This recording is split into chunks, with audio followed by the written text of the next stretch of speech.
Good evening, everyone. We'll just wait till the hour to begin. And our special guest is already here, Ernest Owens. We're delighted to have him. So, just if you'll just relax and prepare for our discussion, we'll start in a few minutes. So, thank you very much.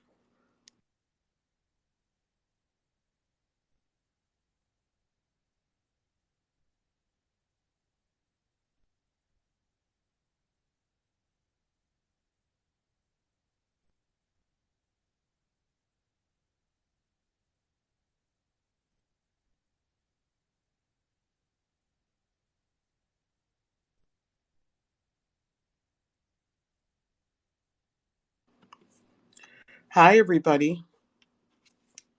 I see lots of people joining. Delighted to have people here. Um, Give me a high sign if you're happy it's Friday. I am so glad it's Friday. Me too. It's been a week. Um, just, I see you, Melanie. Christine.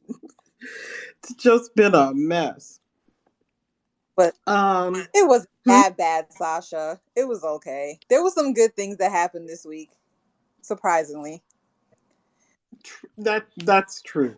Just it just seems like you know, it's there's always a lot going on. So I guess it's the times. Again, thank you everybody for joining us. We're very fortunate to have with us today Ernest Owens, who is an award winning journalist based in Philly, who happens to be covering the Pennsylvania Democratic primary race for the U.S. Senate. And I know you all have seen me talk about it, Tiff, Geechee, Jeff. A lot of people are talking about the Pennsylvania race. Many of us live outside the state, but it's an interesting and important race for a variety of reasons. And so, y'all know I've been opining on the race for over a year. So I think it's especially fortunate that we have somebody who number one is, professionally covering the race as a journalist, and can also share with us a local perspective on what he's hearing, the interviews he's conducted, and what his analysis of the political dynamics are at present. So, I'm very happy to have you here tonight, Ernest. Thank you very much. And Really appreciate your time. Wondered if we could start, if you could just talk a little bit about your career in journalism and how long you've been covering politics.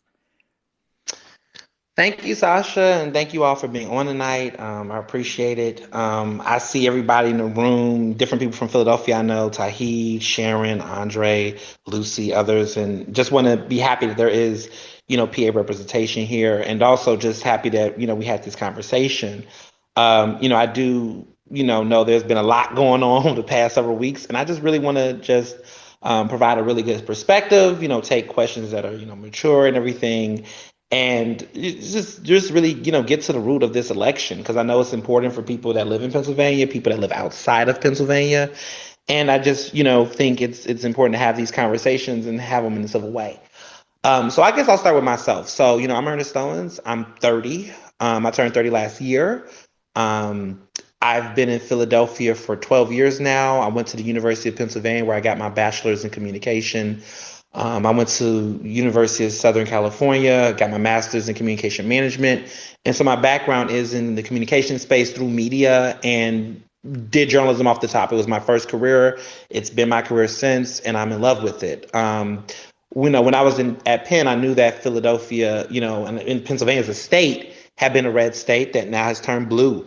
And I've, had started off doing communications in City Hall, Philadelphia. My husband worked on a Hillary campaign in 2016. He did work in politics. Now he's doing stuff in the community through advocating for community colleges. My background was, in politics in some light before I got into journalism, full steam ahead. I've been covering local politics and even national politics for at least about 7 to 6 years now. I have served different roles. I've served the role of as a reporter, an investigative journalist. I've served as, just being a columnist and, weighing in and showing my opinion about it. And it was a really unique opportunity because of the fact that I was a millennial. I was a Black queer voice.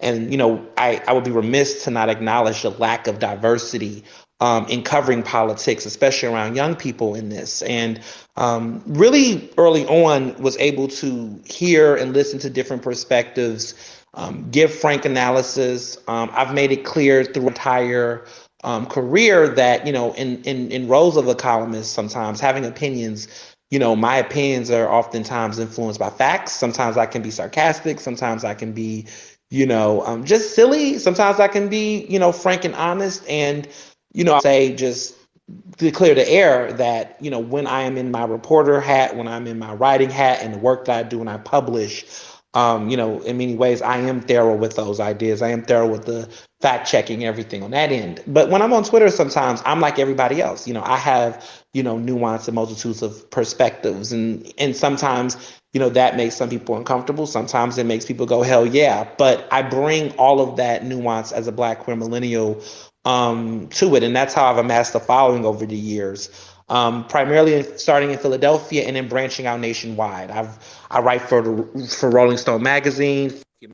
I'm the president of the Philadelphia Association of Black Journalists.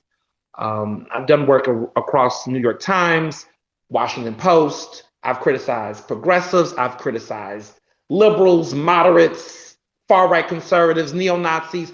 Everyone gets this work over here. And I want to just be clear to just say that because oftentimes when I enter different political spaces, they'll say, he's so progressive. But if you go to other places, they'll say, he's too moderate. And that's good because I don't really necessarily pick a winner outright. As I've gotten older in my journalism, my work, I don't necessarily pick a person outright. I see nuance. I see the complexities because I believe that voters and Black and brown people and women specifically are not one issue voters. They're not one person. There's multitudes. And sometimes it makes sense and sometimes it don't make sense to others, but it's complicated.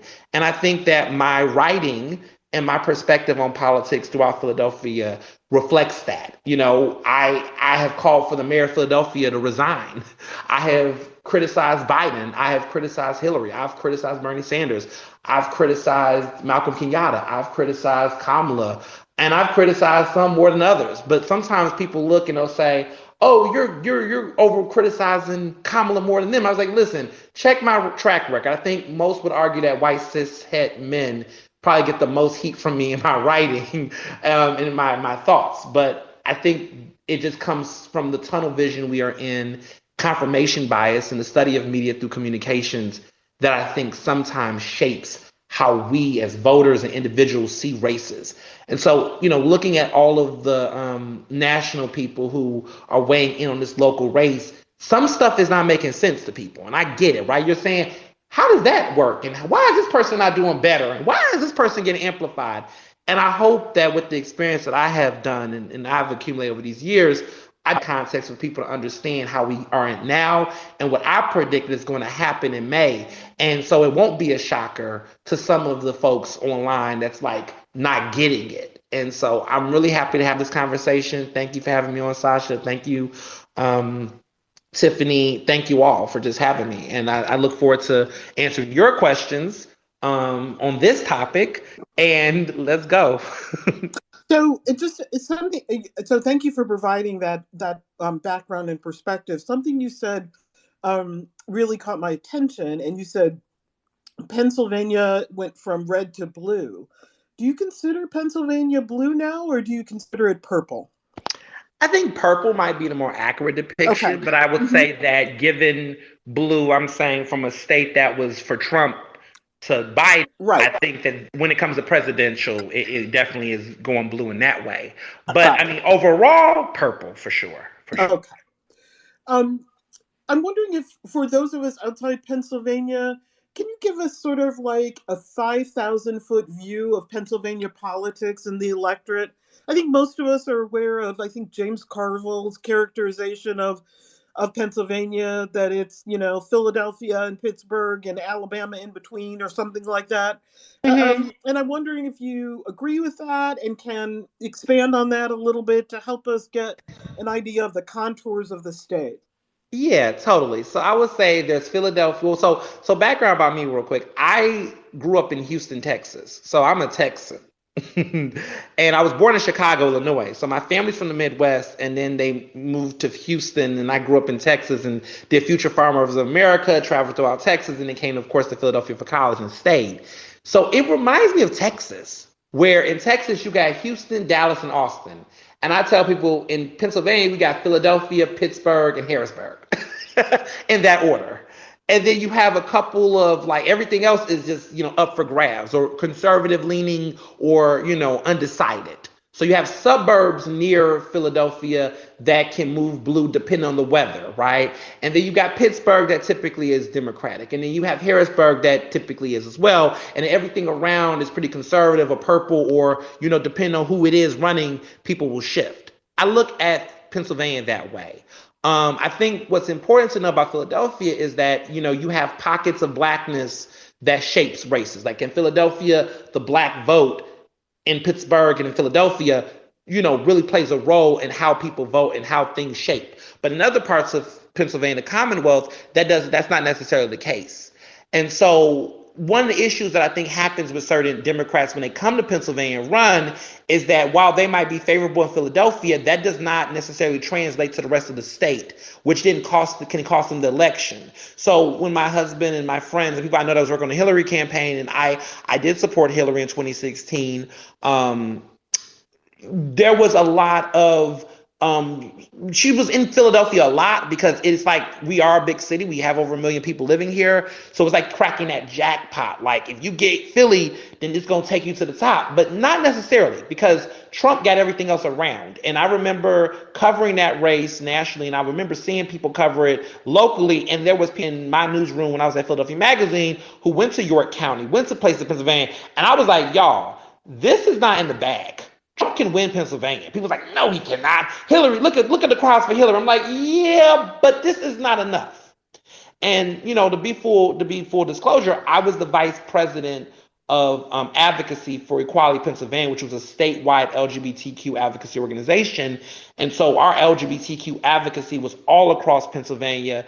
And we would try to explain to Philadelphians and people in Pittsburgh, like, listen, you can get married, be openly gay, get married, do all of those things, be out and be protected under the Fair Practice Ordinance of Philadelphia. But if you step outside of Philadelphia and go to like Elizabethtown or other counties and other places in Pennsylvania, you can still be married, right? Because that's a constitutional right now. Supreme Court, ruled it. But you can lose your job. You may not get public accommodations. There's no fair ordinance that allows you to have LGBTQ rights.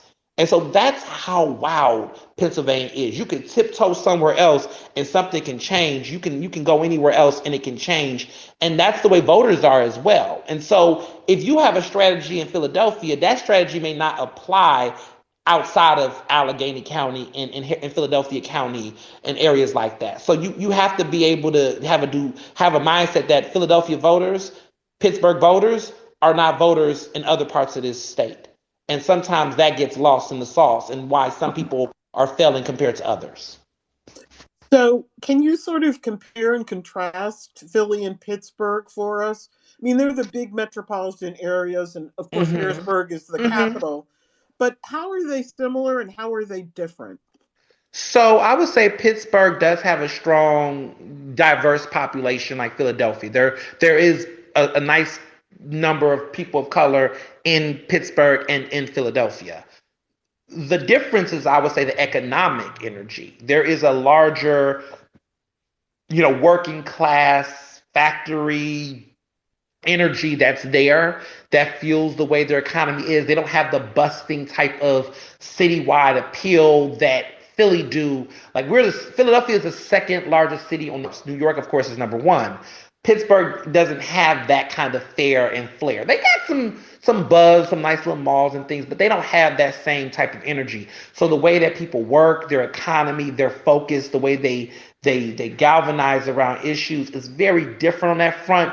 But there is still diversity. There is still the need to appeal to Black voters and diverse voters.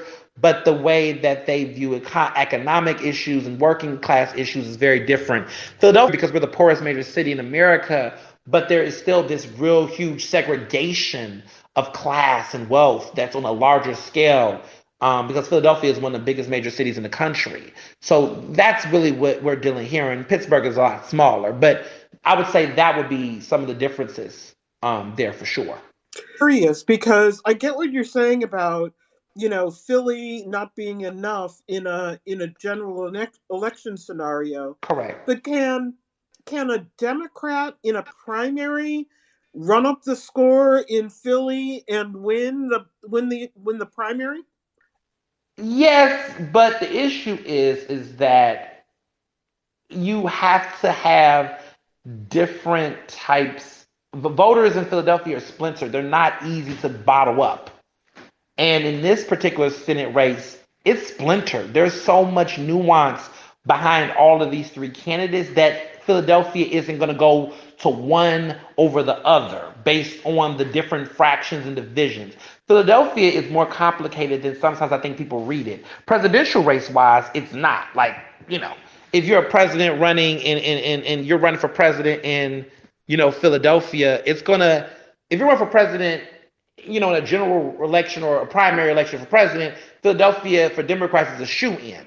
But when it's Democrats going against Democrats in Philadelphia and they're coming from different pockets of a state versus a national race, right?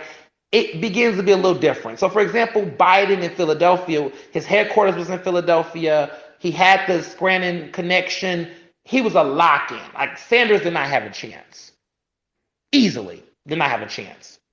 But in a race where these people are already from Pennsylvania, that is different because different positions and titles formulates different alliances, formulates different experiences, formulates different. So, for example, in Philadelphia, if you're running in the citywide race, the energy is different than if you're running in the statewide. It just carries different meanings. And endorsements play a different role in that too. It's just more complicated. So I would say that in a Senate race where you're dealing with statewide candidates of Philadelphia, depending on the connections, the resources, the endorsements, it's not easy to simply think that carrying Philadelphia alone will work, because if you can't carry anything outside of it, it's going to be messy. If you get 1/3 of Philadelphia, but you don't have the rest of Pennsylvania, you're going to lose. You got to get some other places for sure. Got it. So what are you seeing so far as the dynamics on the ground? What are you seeing? What are you hearing? Well, in Philadelphia and statewide, there's two different feelings happening. In Philadelphia, we got to be real about these three candidates. You got one from Philadelphia, you got one that's not from Philadelphia, you got one that's a lieutenant governor, you got one that's a U.S. congressperson. You have establishment support, you have grassroots support, and then you have national support. And those things conflict on the ground and are perceived differently in different parts on the ground.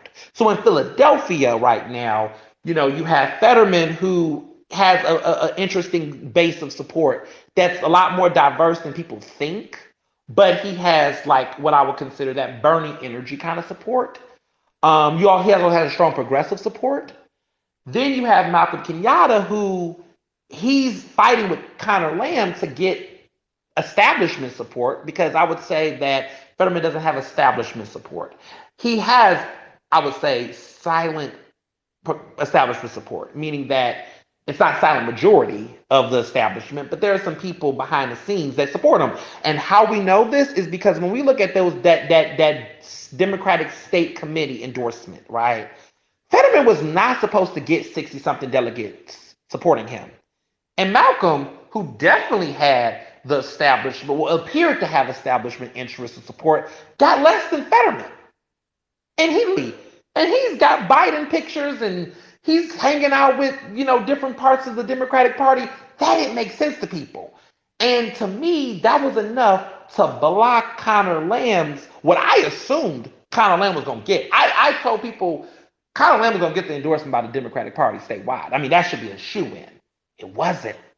And that told me something like, damn, this is a real race. Because if the Democratic State Committee, these are gun-ho Democrats, if they can't form a consensus enough to move a candidate forward, like they did, Austin Davis, who he whooped Brian Sims in getting the delegate vote.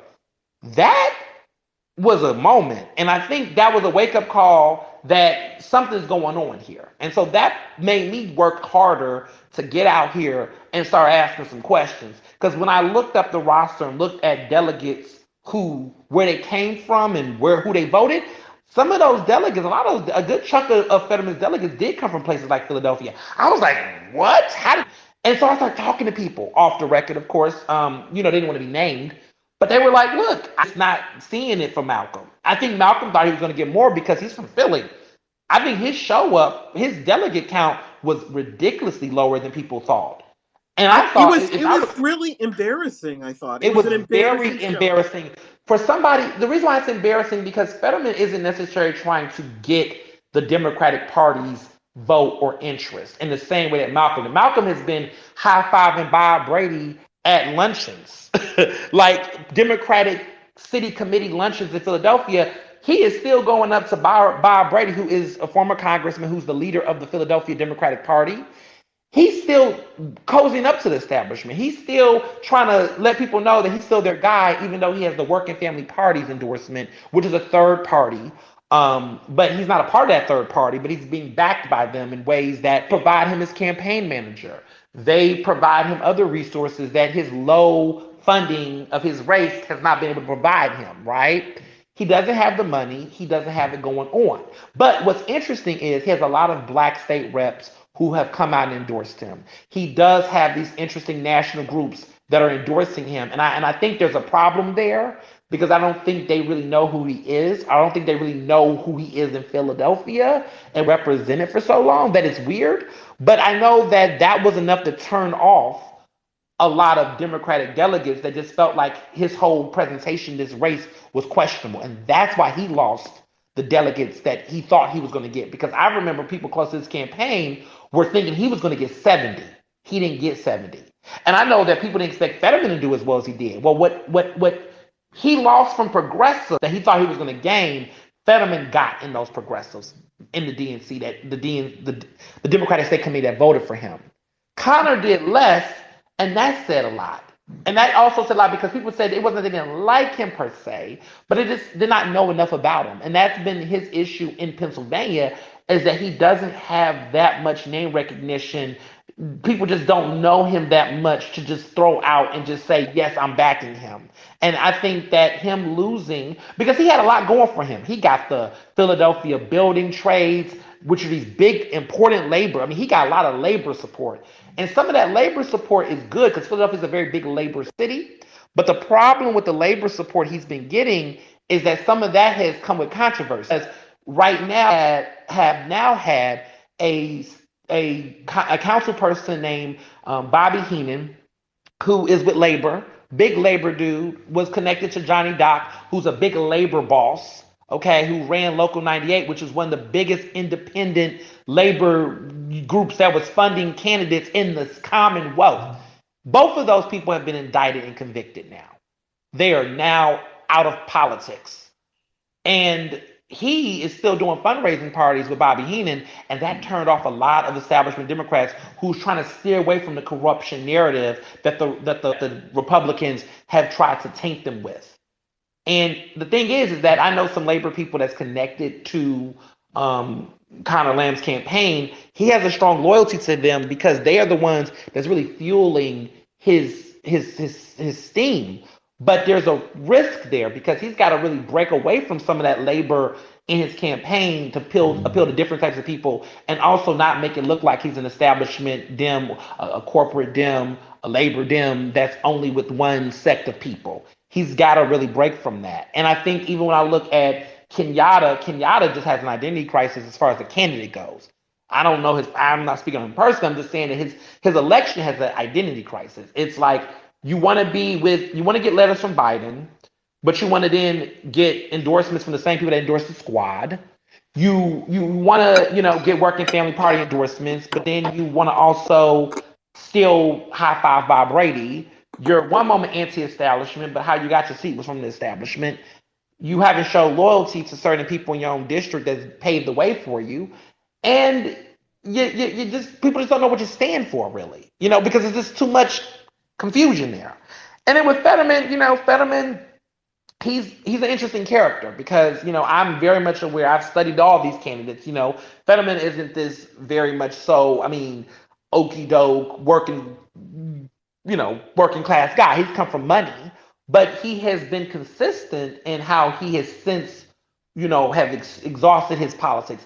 I know he doesn't work the best with Democrats in Harrisburg. The establishment don't care much for him.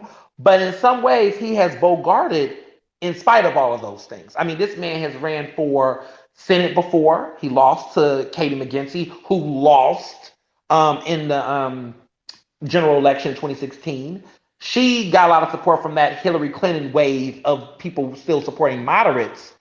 But he turned around and ran for lieutenant governor in a race that he should have not won. A lot of people were shocked. But he won. And a lot of his supporters have built. There's been a growing support. The money is all over. He's got hella money. He got $5 million right now, cash. He's fundraised $10 million. And Conor Lamb's got $3 million. And he's practically a host on MSNBC. He's on there all the time. He is, and Malcolm is too. And that's the crazy part. Malcolm Kenyatta is on MSNBC a lot too. And I'm just like, well, with all that television and media press, where's the money, Malcolm? Because listen, Fetterman's using it to his advantage, right? He's getting that money. He's getting local. I mean, it's interesting, a tale of two candidates, because for all of the photos with Lee Daniels and Gloria Steinem, all these endorsements, it has not it's not made money for him. And you just got to wonder why he's still staying in the race. I mean, I have my own personal thoughts on that, but it's irrelevant. But he's staying in. He's gonna ride that media wave. He's got documentary cameras following him on the campaign trail during the Democratic state committee. There was cameras following him, and I just feel like he's going that route where documentary. He wants to get some national buzz. He's trying to generate attention for himself. It's a really good self-promotion. It's strong. So that's the benefit for him in that place, is that he benefits from losing. Win or lose, it's still a historic race for him. Other people can't say the same. So I just want to push back a little bit on something you said, Ernest. And that is, I don't think it's either fair or accurate to say that Conor Lamb lost at the state convention. They did in fact fail to endorse. Well, but let me just get this part out. Okay. But Conor Lamb was the clear winner in terms of delegates by a huge margin, and he fell short by, I think, 9. And I understand 9 is significant, but I just push back against the idea that Conor Lamb lost. I don't think that's an accurate representation. So let me say that accurate. He didn't get the endorsement. He lost the endorsement, so that's how I define the loss. Now let's also be clear. In this race, with these endorsements, if you don't get the endorsement, it don't matter how much you win or lose, because at the end of the day, he will not be on that Democratic ballot in May. And to be fair and be clear, it was his to lose, because everyone thought he was going to get it. I was telling people before it happened, I was like, my prediction is that Conor Lamb's going to get endorsed by the party, and Shapiro and Austin Davis. Austin Davis delivered. Austin Davis slated. We knew Brian was not going to get it. Anybody in Pennsylvania just knew Conor was going to get it based on it. The fact that he didn't was really a big damn deal in the state, because all of the type of endorsements that could have moved people to just jump and move forward. If I would have assumed that if he would have got the party endorsement, Malcolm would not still be in the race. Malcolm has used that non-endorsed open race to his advantage. It benefits people, because imagine Right now, the conversation in the press is that the front runner is Fetterman. If Connor would have got the party's endorsement, that would have really changed the front runner narrative. Now, there's still people in the race that don't have any business being in the race because they're trying to really play off of the he was close, but he didn't get it. And in the words of Brandy, almost doesn't count. So I yeah. get it, but I wonder if if Lamb had won it, that the narrative wouldn't necessarily have shifted, Ernest, because then the narrative would have been establishment versus not, and they would have tried to cast the state convention endorsement as, oh, it's just establishment, blah blah blah. It would have been different. And yeah, it would have been accurate. We're talking establishment talk, but media wise, right? We would have been looking at him a lot differently because of the fact that he had the endorsement. It would have also generated more money for him because donors that would have backed endorsed Democratic Party endorsed people would have come to him. Like, we can't underestimate the power of endorsements because the money would have been coming. I've seen people get endorsed by Reclaim, Working Families Party, other groups, and the moment they tap that money bank, the money comes flowing. And I think that even Democrats I've spoken to, people who I know that city committee people, ward leaders, they're now taking a second look because they just are like, well, shoot, I really got to look at these candidates because the delegates are telling us that this is not in the bag. So now everybody has to now relook at some of these candidates. Now, I will say safely, because Malcolm came in third, no one's looking at Malcolm.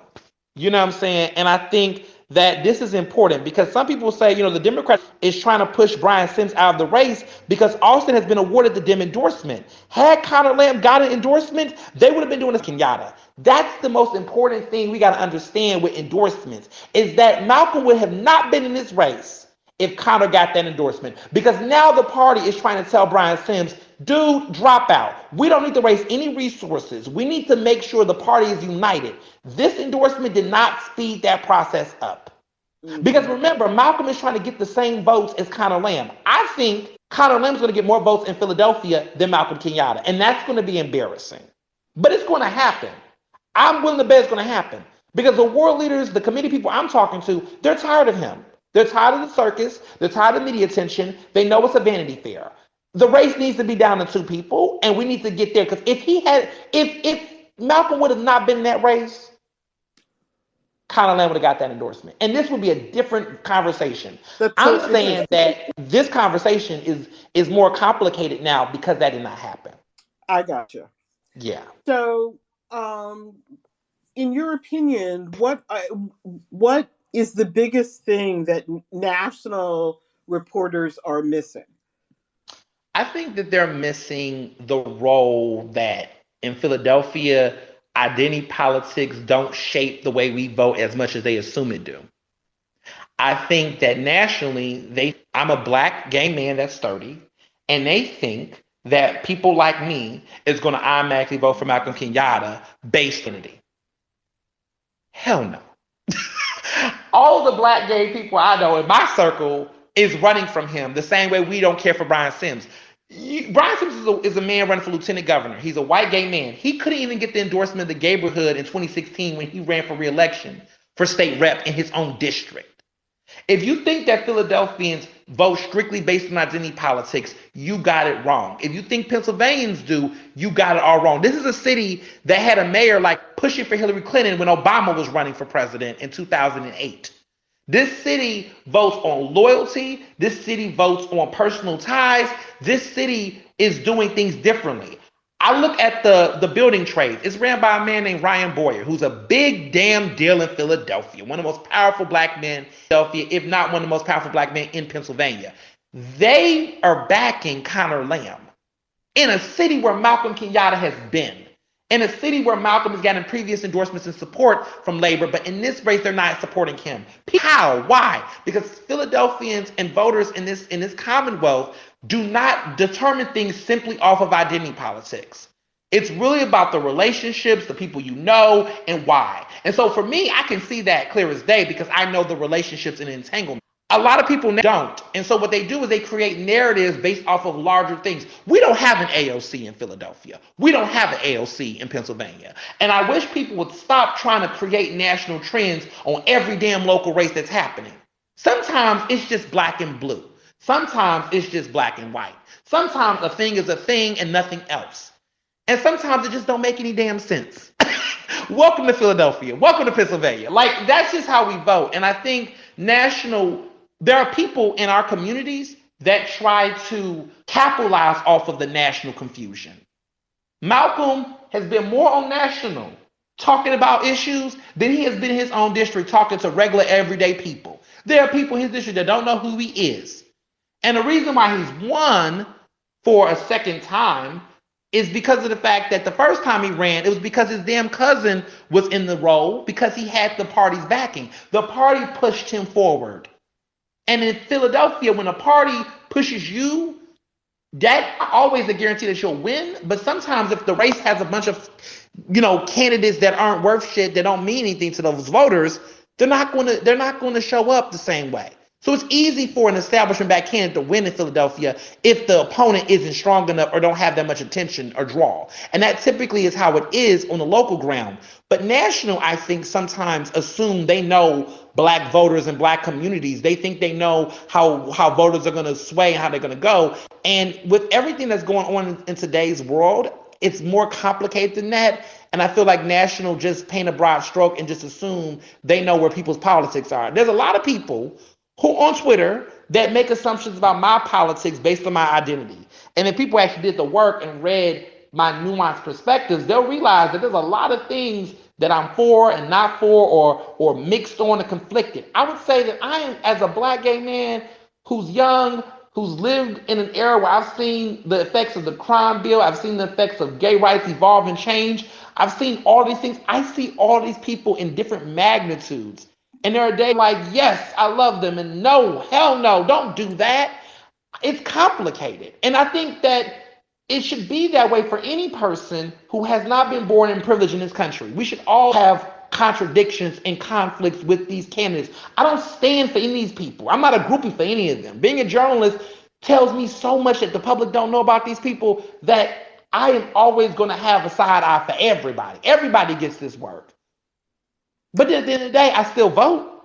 I still go to the polls, and I still make a decision. Like, I wasn't crazy about Biden when he ran for president in 2020. I was more excited for Julian Castro. People was like, oh, he must be a Bernie bro then. No, I was actually for Julian Castro. I wish he would have stayed in the race a little longer. But when it came down to in the primaries, I didn't vote for Biden in the primaries. But in the gym, because I had to pick the lesser of two evils. In my opinion. Now, some people might have said, there is no lesser of two evils. That's okay. But for me, I still voted. And I think that that's the reality of voting, is that you should have a right to have, nuanced opinions and critique. And it's going to be unique for different people based on their lived experiences. And sometimes I feel like national just want to create broad strokes about voters, especially black and brown voters. They just assume that we're just going to weigh based on identity. And that's just not true. Well, that's interesting because I kind of believe that, the national media, the mainstream media, doesn't do a really good job of covering the black electorate at all. I agree, 100%. And so it makes sense to me that they would miss some of the nuances around Philadelphia. Because they just don't understand black voters. I suppose it's because we don't eat in diners in rural America, because that seems to be where they go for most. Right, you 100%. I did a special on NPR talking about chocolate cities and America's heartlands and how heartlands was miscued, and that it was really chocolate cities, quote unquote, that won Biden's support. Chocolate cities, compared to what America's heartland is and how we define it, was actually working areas that had black populations. And that's an issue that national always gets wrong. But also, too, what I will say to this, Sasha, is that sometimes, too, they mischaracterize the support of certain candidates. Like, for Trump, there was a perception that Trump's supporting and dumb, white people living in rural areas. But let me tell you something. As a Penn alum, And he is also a Penn alum, unfortunately. There is a lot of white private sector supporters that are living in progressive cities that was also cutting Trump a check and hype about him as well. I think when I look at, Fetterman, I look at Connor Lamb, they always frame Connor Lamb trying to look like, there's this safe liberal, moderate support behind him. But he's also got some other folks that's voting for him that don't fit that demographic. Fetterman the same way. It's always a blue collar narrative of blue collar white people supporting Fetterman. But there is also some black men that are just like, look, I'm supporting Fetterman because I want to buck at the establishment. And so it has nothing to do about Fetterman's appearance. It has things to do about platforms. Like, for example, people don't like the fact that Connor Lamb does not support the legalization of marijuana or cannabis, as I would like to say. My friend Tahi would say cannabis. There are a group of progressives that are black progressives in Philadelphia that support Fetterman because, and also like Malcolm's platform on this, but they won't vote for Malcolm because they don't see Malcolm as winning. But they support Fetterman because their mindset is like, listen, I'm about stopping mass incarceration. So if you still believe in criminalizing marijuana in 2022, it's really hard for me to take you serious on what other things you're saying because somebody else is trying to do a little bit more on that front, and that's the issue that is impacting Philadelphia because Philadelphia is really all about decriminalizing cannabis and stuff like that. And so there's just certain things that Connor Lamb might do that's going to appeal to others on this platform that's not going to appeal to Philadelphians, certain Philadelphians, and the same vice versa for all these candidates, right? And I think that that's the nuance of it all is that you can't write any of these groups off. You can't assume who's all supporting them. Their support is very much more complicated than what I think national media does as well. So I agree with you. Just diners and sit-ins is just corny. The only way to get support is to find support. But there's a lot of those people out there too. That silent Yeah, majority that's true. exists. That's true. So did I heard you say you voted for Biden in the general, but did you say Yes, you didn't vote in the primary? I did not. Uh-huh. Okay. And um have you heard anything about Black Lives Matter in Pittsburgh? Because I have heard that they are not feeling Fetterman. Have you heard that rumor? Because I'm going to ask you about what the streets are saying in a minute, and that's what Oh I heard yeah, the streets were I saying. think I think it's complicated. I would say they're not feeling a lot of them candidates. I don't think they feeling Conor Lamb. What's interesting about BLM and in Pittsburgh is that they don't really endorse any of these candidates. They're not really the litmus test. I mean, they are not feeling, Biden right now and his fund the police and Kamala right now. I don't think they're the litmus test to define support politically in Philadelphia, Pittsburgh, Harrisburg, Pennsylvania. As a journalist, I steer away from groups their criticism matters and they are critical. They're critical about Fetterman, but I've heard them critical about Conor Lamb because of cannabis. They don't necessarily play a role in supporting either electorate. I mean, when you look at 2016 with Hillary, they definitely was pushing Hillary, but we saw how that played out in the primary. We saw how that played out. I don't think they're a litmus test on how to define, one, how black people feel across. Because a lot of times, as someone who's covered progressive stances, listen, I look at some of the things they say, and I listen to some. I'm all about, I do think that police are given over a lot of money. I think that too much money is given to the police department. I just don't think that the police department should be getting as much money as they do. Philadelphia's police department has $720 million. I think that's a lot of money. A lot of money that's not being looked into. A lot of money that's not being checked, right? But I know that there are a lot of people that's like, look, like Biden, fund the police. Shapiro isn't really slapping anybody on the wrist about the need to defund or reduce the money that police departments get. But that doesn't change the nature of how voters are going to go. So I don't really lean towards certain groups that are polarizing to determine how electorates feel. They do No, have a no, no, stance, no. right? So I just want to Yeah. clarify. I wasn't suggesting that as goes Black Lives Matter, so goes the black vote. I Oh, was right. more asking. I was more suggesting that, you know, Black Lives Matter as an organization, I think makes a statement if they oppose someone. And I think it was interesting that I heard that they opposed specifically Fetterman, and I was wondering if you had heard that. Yeah, I had not seen a statement. I don't think there was any statement. I have heard chatter No, of individuals. that was the streets. I'm messy, Oh, Ernest, oh, and I okay. Yeah, listen to no, the I've heard, streets. 100%. Okay, so to be clear, I have heard activists who have had some concerns about Fetterman in regards to the incident that happened 9 years ago. Uh-huh. Yes. Okay. Um, so who have you interviewed so far? So I have not, I've kept my doors open to interview all three of the candidates. For this race, I have not interviewed any of them directly yet. I think all of them are very funny about who they choose to interview based on what they think the favorability is. I will tell you that I have a reputation of being an unbothered journalist when it comes to interviewing people. I've interviewed Vice President Kamala Harris. I've interviewed the mayor before. I've interviewed different offices of different elected officials. I just interviewed the lieutenant governor, gubernatorial candidate Austin Davis recently. But I don't. I think that it's the bias, to be honest. How journalists that cover politics get to interview these people locally? That's the better question. Um, no, I haven't interviewed any of those three yet. They are open. I have reached out to people from their camps. Malcolm's not going to talk to me, and that's fine. If you do is hey, listen, my door is open. I'm more than welcome to interview him. I've interviewed him before. I've covered him before in his previous races. I've talked to people connected to campaign. I told them, listen, I want to do an interview on my podcast, so his people know what's up.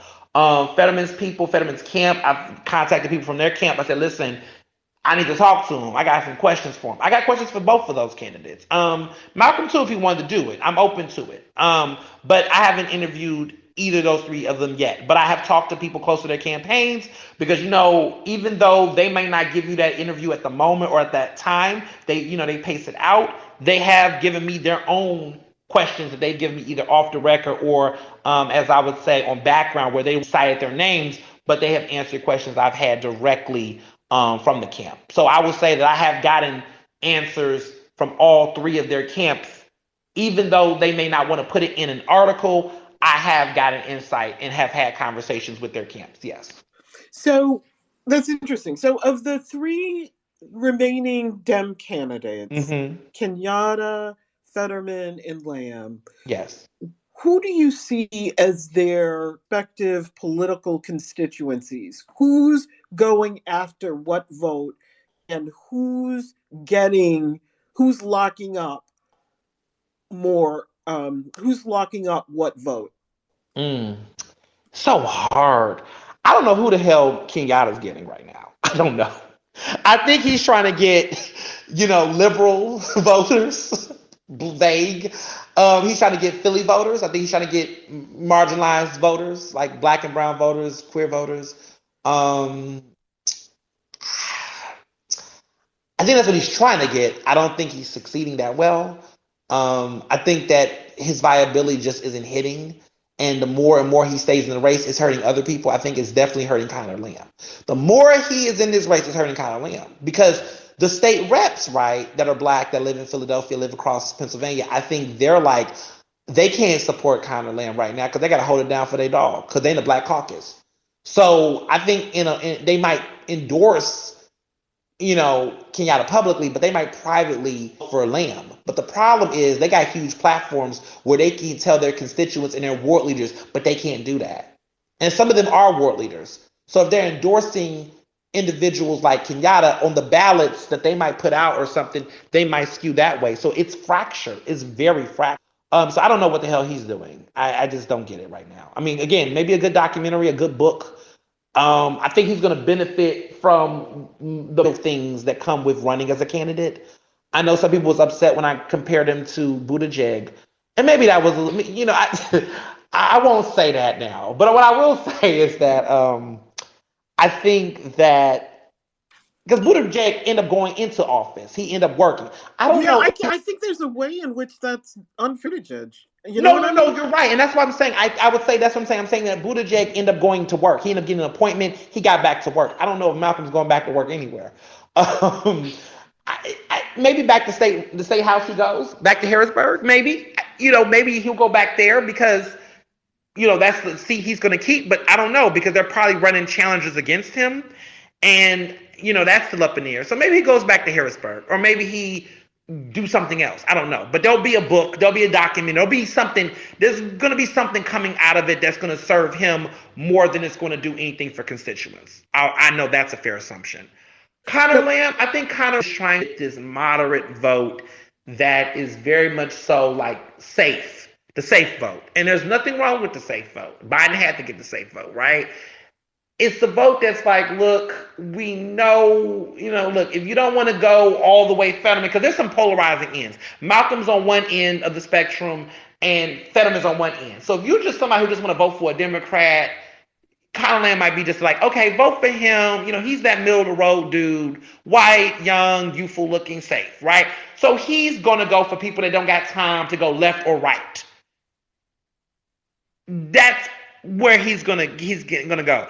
I wish that if the party was really trying to go that route, they would have picked maybe a black woman, maybe a more, I don't know, exciting woman, that maybe a white woman that was a little bit more exciting. But I think they just tried to do it with Katie McGinty, and that failed in 2016. So maybe they're not doing it again, because Katie McGinty is why Fetterman lost the last time. Katie McGinty got those votes. I got to give it to her. That primary, she came in, but Fetterman was not as known yet. But she came in. She took that. I just don't. Excitement is around, and Katie McGinty got the Democratic Party's endorsement, by the way, which propelled her. And so that's the difference here. And I think that if he would have gotten that endorsement, he would have been a lock-in to get it. But then you got Fetterman, and I think the thing about voters in Pennsylvania, what is middle for them isn't middle for the nation. So I'm looking at a national head. To you all, you will see Conor Lamb as the middle moderate. But interesting enough, these white rural voters that are like not trying to vote in the middle anymore can see Fetterman as like this extreme that takes a punch at the establishment. Because what y'all got to understand is that in Pennsylvania, people really hate this Democratic establishment. Like in other states, like I'm from Texas, people love the Democratic establishment in Texas. Like people love it. I'm from H-Town. We love it, right? We'll look, if you endorsing somebody in Democrats, the love for Democrats in Texas is very different. In Pennsylvania, because this is a purple state, anyone who's just unabashingly blue just has a bad taste in people's mouth.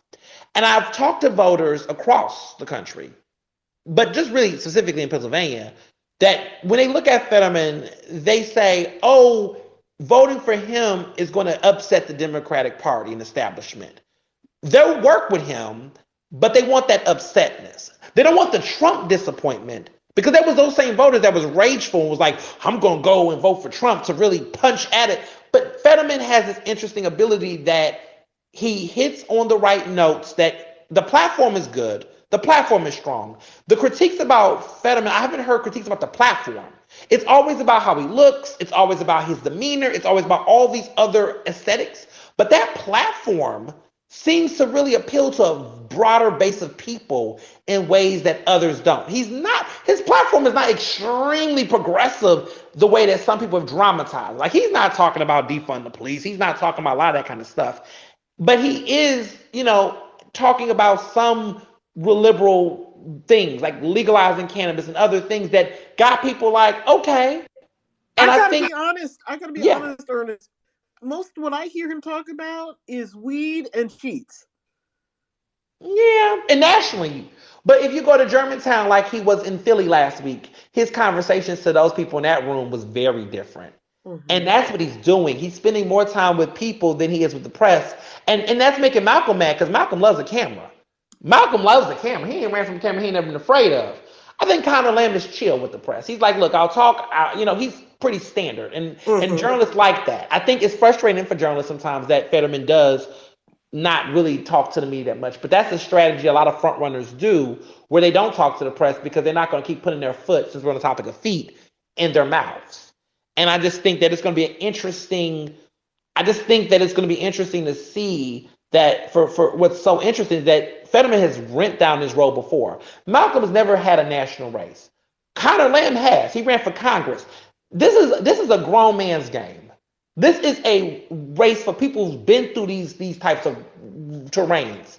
I just think that as long as Malcolm is in this race, he's going to keep pulling at whatever cape or thing that that Conor Lamb is trying to do. It just sucks. If I was in the Democratic Party right now, and I was a part of the establishment, which I'm not, but if I was, I would be sitting there like, what y'all gonna do? Give this man something. Give him something. Because as long as he's in this race, it's never going to help Conor Lamb in the way that Fetterman is. Because Fetterman is just outright anti-establishment to people, and folks love that shit in Pennsylvania. Folks really love it. They do. Sadly. Yeah. That's part of why I thought the comparison between Malcolm and Buttigieg was unfair. Agreed. At least Buttigieg, got out when he did. Was on the You're right about that. He put the party before himself. He did. You're right about that, and I agree with that, Sasha. I was thinking about the aftermath of what came, but again, I think because Buttigieg did get a bunch of benefits from dropping out. But because to your point, Malcolm is just not putting anybody in. He's not putting the party. But again, this is how I knew. This is the first time this week. I've never really said this out loud. So I'm gonna say this to y'all tonight. But part of my theory behind some of this is that he really thought the party was gonna rock with him. I think he really wanted it. It was never supposed to be his seat. Sharif Street was supposed to run for Senate. So if y'all know who Sharif Street is, he is a state senator. He's a powerful black man in Pennsylvania politics. He is the vice chair of the Democratic State Committee. Big deal. He is a state senator in a district that precedes over Malcolm Kenyatta. Now, there has been lots of buzz and chatter about the two of them not seeing eye to eye right now because of the fact that, he was supposed to run. And I said to myself, I will know how Sharif Street really feels about Malcolm in this race when these endorsements come out. And Sharif Street is going to endorse Conor Lamb. And that is why I tell you all, you national folks, do not assume about Philadelphia. Because if you are a betting person in this area, you assume Sharif Street, black man, North Philly, state senator in the district where Malcolm Kenyatta is a state rep. He's going for Malcolm. He's not. And that's going to leave a bruise, Ernest. That's going to leave a bruise, but in violence. And that's what I'm saying. There are some interesting people going in different directions on how they're endorsing. And that's why I'm saying that this is weird, because a lot of people will assume that Philadelphia is going to be shaped up for Malcolm. If I was betting today, it's going to be Fetterman and Conor Lamb getting the top two of votes in Philadelphia. It's not going to be Malcolm. And that's going to be so embarrassing. If Malcolm does not win Philadelphia, it is going to be embarrassing. But then again, I'm not shocked, because remember, the state senator that was interested in the U.S. Senate seat, that is the vice chair of the Democratic State Committee. Come on. So what's your analysis then of the fundraising to date? You've talked a little bit about Fetterman's money. Can you talk about that and Conor's and Kenyatta's lack of money? Kenyatta's not getting any money because people are tired of funding something that's going to lose. It's just about, why would I throw my money in something that's going to be a vanity project? I'm really funding this man to keep running so he has footage for his documentary so he can have another one of those shows. He's literally running because it gives him more high profile, gives him followers, more clout chasing. It's a clout chase. So no one's giving money to that. I don't know who will give money to. Anybody who's giving money is either giving money because they feel sorry or they want to feel good about themselves. I don't know what they're doing. But they're not giving money to a race that's actually able to make damage. So I don't know why they're giving money. Conor Lamb's money has been big labor. There's been a lot of labor money. I know people have called him a corporate dem. I'm not going to go into that rhetoric. I'm not going to entertain that. I don't think that's not going to do that, right? I think that there is some big money that is supporting him on the labor front. A lot of labor is giving him money, and that makes sense because that's his group. Fetterman's getting a lot of money from all over, Pennsylvania. A lot of the pockets. I think he said something along like every single county or something like that or district is giving him money, and that's a big deal that people are. And he's not getting any corporate money. So that's also, a notable thing. There's just a lot of grassroots money around him, and he's making that money. And ads about to go. I know Kyle Lamb's about to put the ads out. Fetterman is. I don't know what Malcolm is. He gonna put a radio ad out? I don't know. Maybe he will. WRD might read something. I don't know how he's getting the word He's out. gonna have He a ain't got any truck. money. He's gonna have a truck driving around with a billboard. That's about all he can afford. Probably. And I mean, to be honest, I don't know how far that's going to go, right? But to your point, it's sad. It's really sad. And I don't know why he stays in the race. But I would just say that as far as money go, Fetterman, I know that I read an article in the Philadelphia Inquirer, and there's been talk about how is Kyle Lamb going to close that gap. Because there's a $2 million, nearly $3 million gap between Fetterman and him on the fundraising. And he's got to close that gap. Because it's getting hard. And I think one of the issues is that if he would have had the endorsement, like I said earlier, he would have closed that gap. Because right now the state can't fundraise for him. They can't outwardly fundraise. Now he may have his own little private parties, but statewide they can't put him out on a roster. There's a group you heard about, I think it's called All In or something like that just launched, and they're pushing Democratic Party endorsed candidates. Okay. And they're pushing Josh Shapiro, they're pushing Austin, and they're trying to, their support to bring that energy to Pennsylvania. Because Conor Lamb is not in the Democratic Party, he's not on those mail lists, he's not on those fundraising lists, he can't be in the conversation.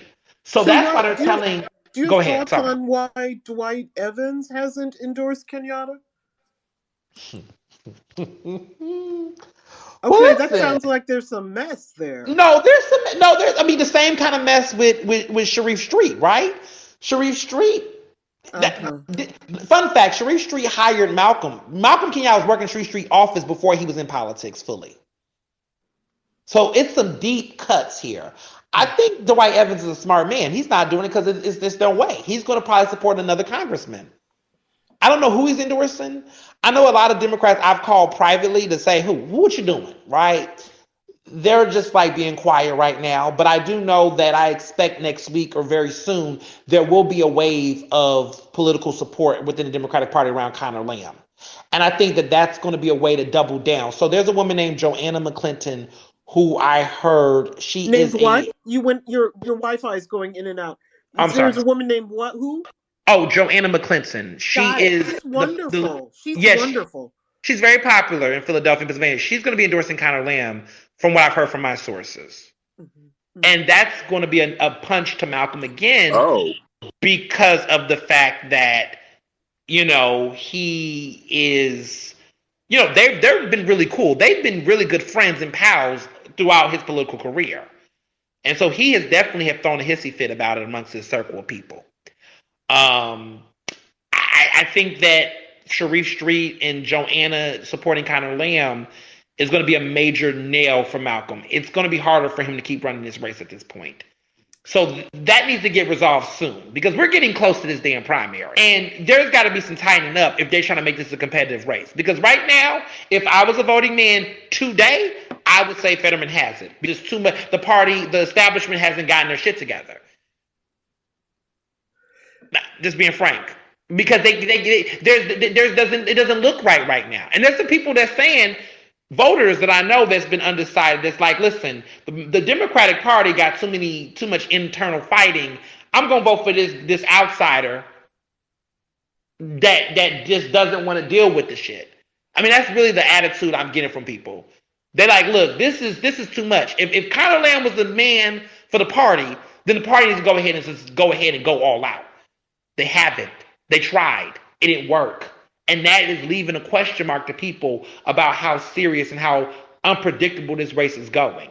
But the crazy part is, do you think as Conor Lamb racks up these important local endorsements that will change the calculus at all in the race? I think, but the issue here, Sasha, it could, but these people got to also get out there and fundraise. They got to also out here getting the money for him because the endorsement, nothing. Here's the thing that makes me laugh. Nobody in Harrisburg allegedly likes Fetterman as far as the establishment. Nobody's fundraising for him, and yet he has the most money. From outside Pennsylvania. Yeah, but there's some Pennsylvania money too because he's got money from everybody in every county and district. Right, No other right, candidate in this race can boast that fact. right. So that's a complicated thing. Like and that really works for him because again, people vote in alternatives. If people keep seeing Malcolm and Conor Lamb in the same conversation, even though you and I both know they're not the same, then that's going to be a problem for voters because in their mind, if they think these two are the same, and there's an alternative that keeps crushing it, folks are going to pivot in that direction. So I think it's interesting, though, that Fetterman is rumored to be so disliked in Mm-hmm. Harrisburg because it Mm-hmm. seems like the people who know him the best like him the least.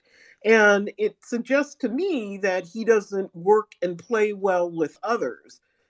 Are the streets saying that? Have you heard that characterization? So what's weird is that it's so complicated because lieutenant governor isn't really a position in Pennsylvania that requires that much cross support. I had a same conversation with Austin Davis about this on my podcast, and he was just kind of like, really lieutenant governors really get to do their own thing. There's not a ticket. Like they don't work with Governor Wolf. Like Governor Wolf and Fetterman work on a ticket together. What Shapiro is trying to do with Austin Davis is they're trying to create this ticket. And when they did that, that was the smartest thing I've seen in politics in Pennsylvania in a long time. Because what it did was it automatically iced Brian Sims out and it automatically gave it to him. I wonder and I will tell you this, which is really interesting. Josh and both Austin Davis have both said to me they're not going to endorse a senator in this race. They're They're, not getting involved in the Senate race. they're not going And to endorse at all. they're not going to endorse it all. I heard it from the horse's mouth, both horses' mouth. That is a fact. They're not going to get in this Senate race. And I said, why?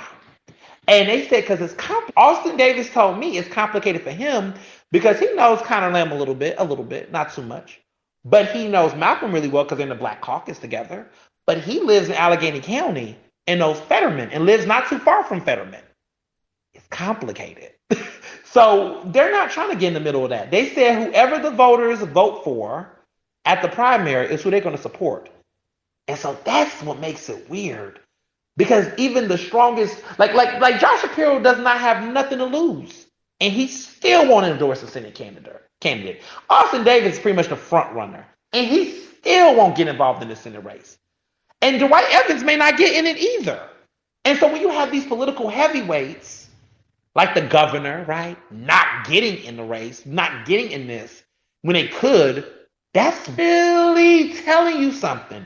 And I can't say this publicly. Well, I won't name names. But what I will say is that there are some Democrats that are quietly supporting Fetterman and they don't want to get in the middle of the fight.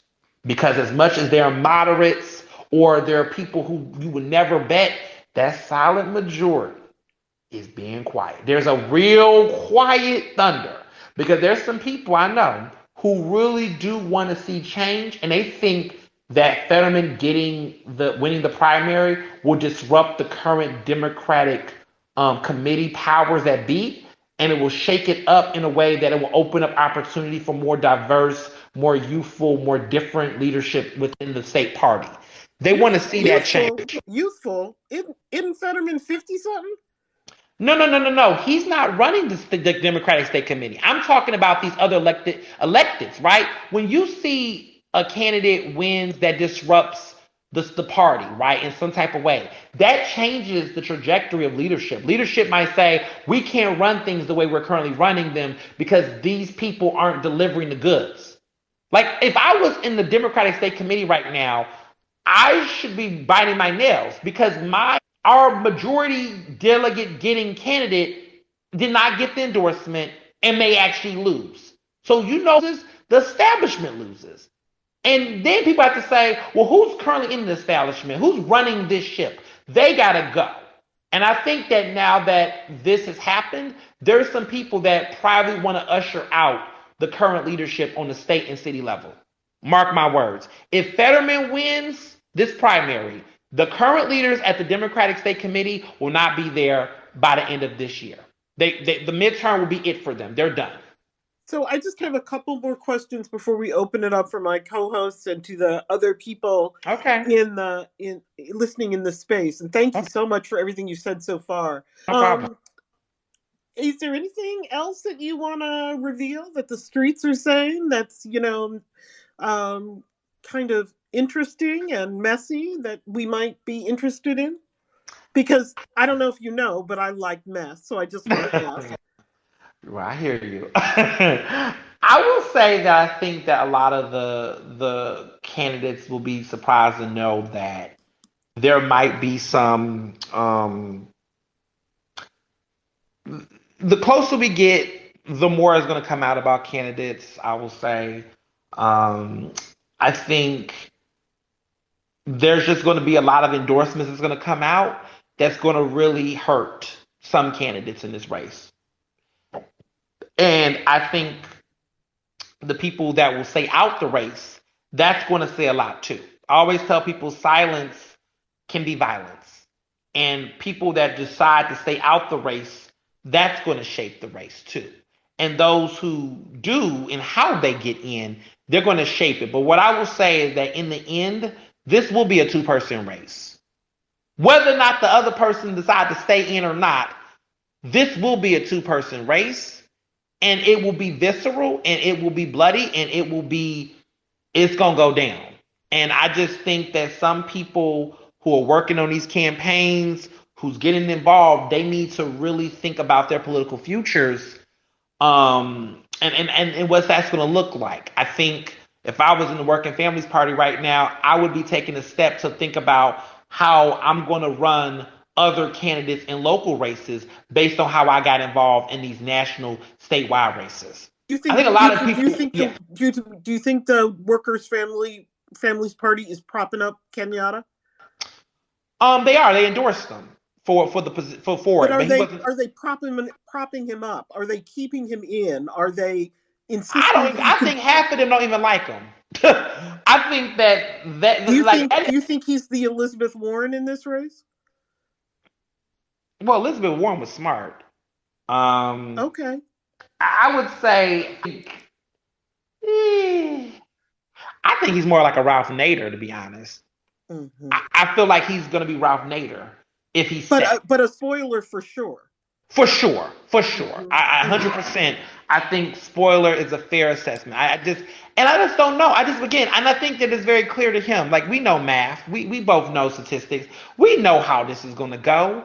So I think he's staying on because of ego. He's like, look, I got to prove something. And you know what's going to happen when he finally loses? It's going to be a we fought and we tried, and it's going to be a victory pity party, and it's going to be a lot of people that's going to pour out and just be happy, and it's going to be history, and it's going to be tears, and it's going to be books, and he's going to try to prop this up to be something that it's not, and that's how it's going to play for him.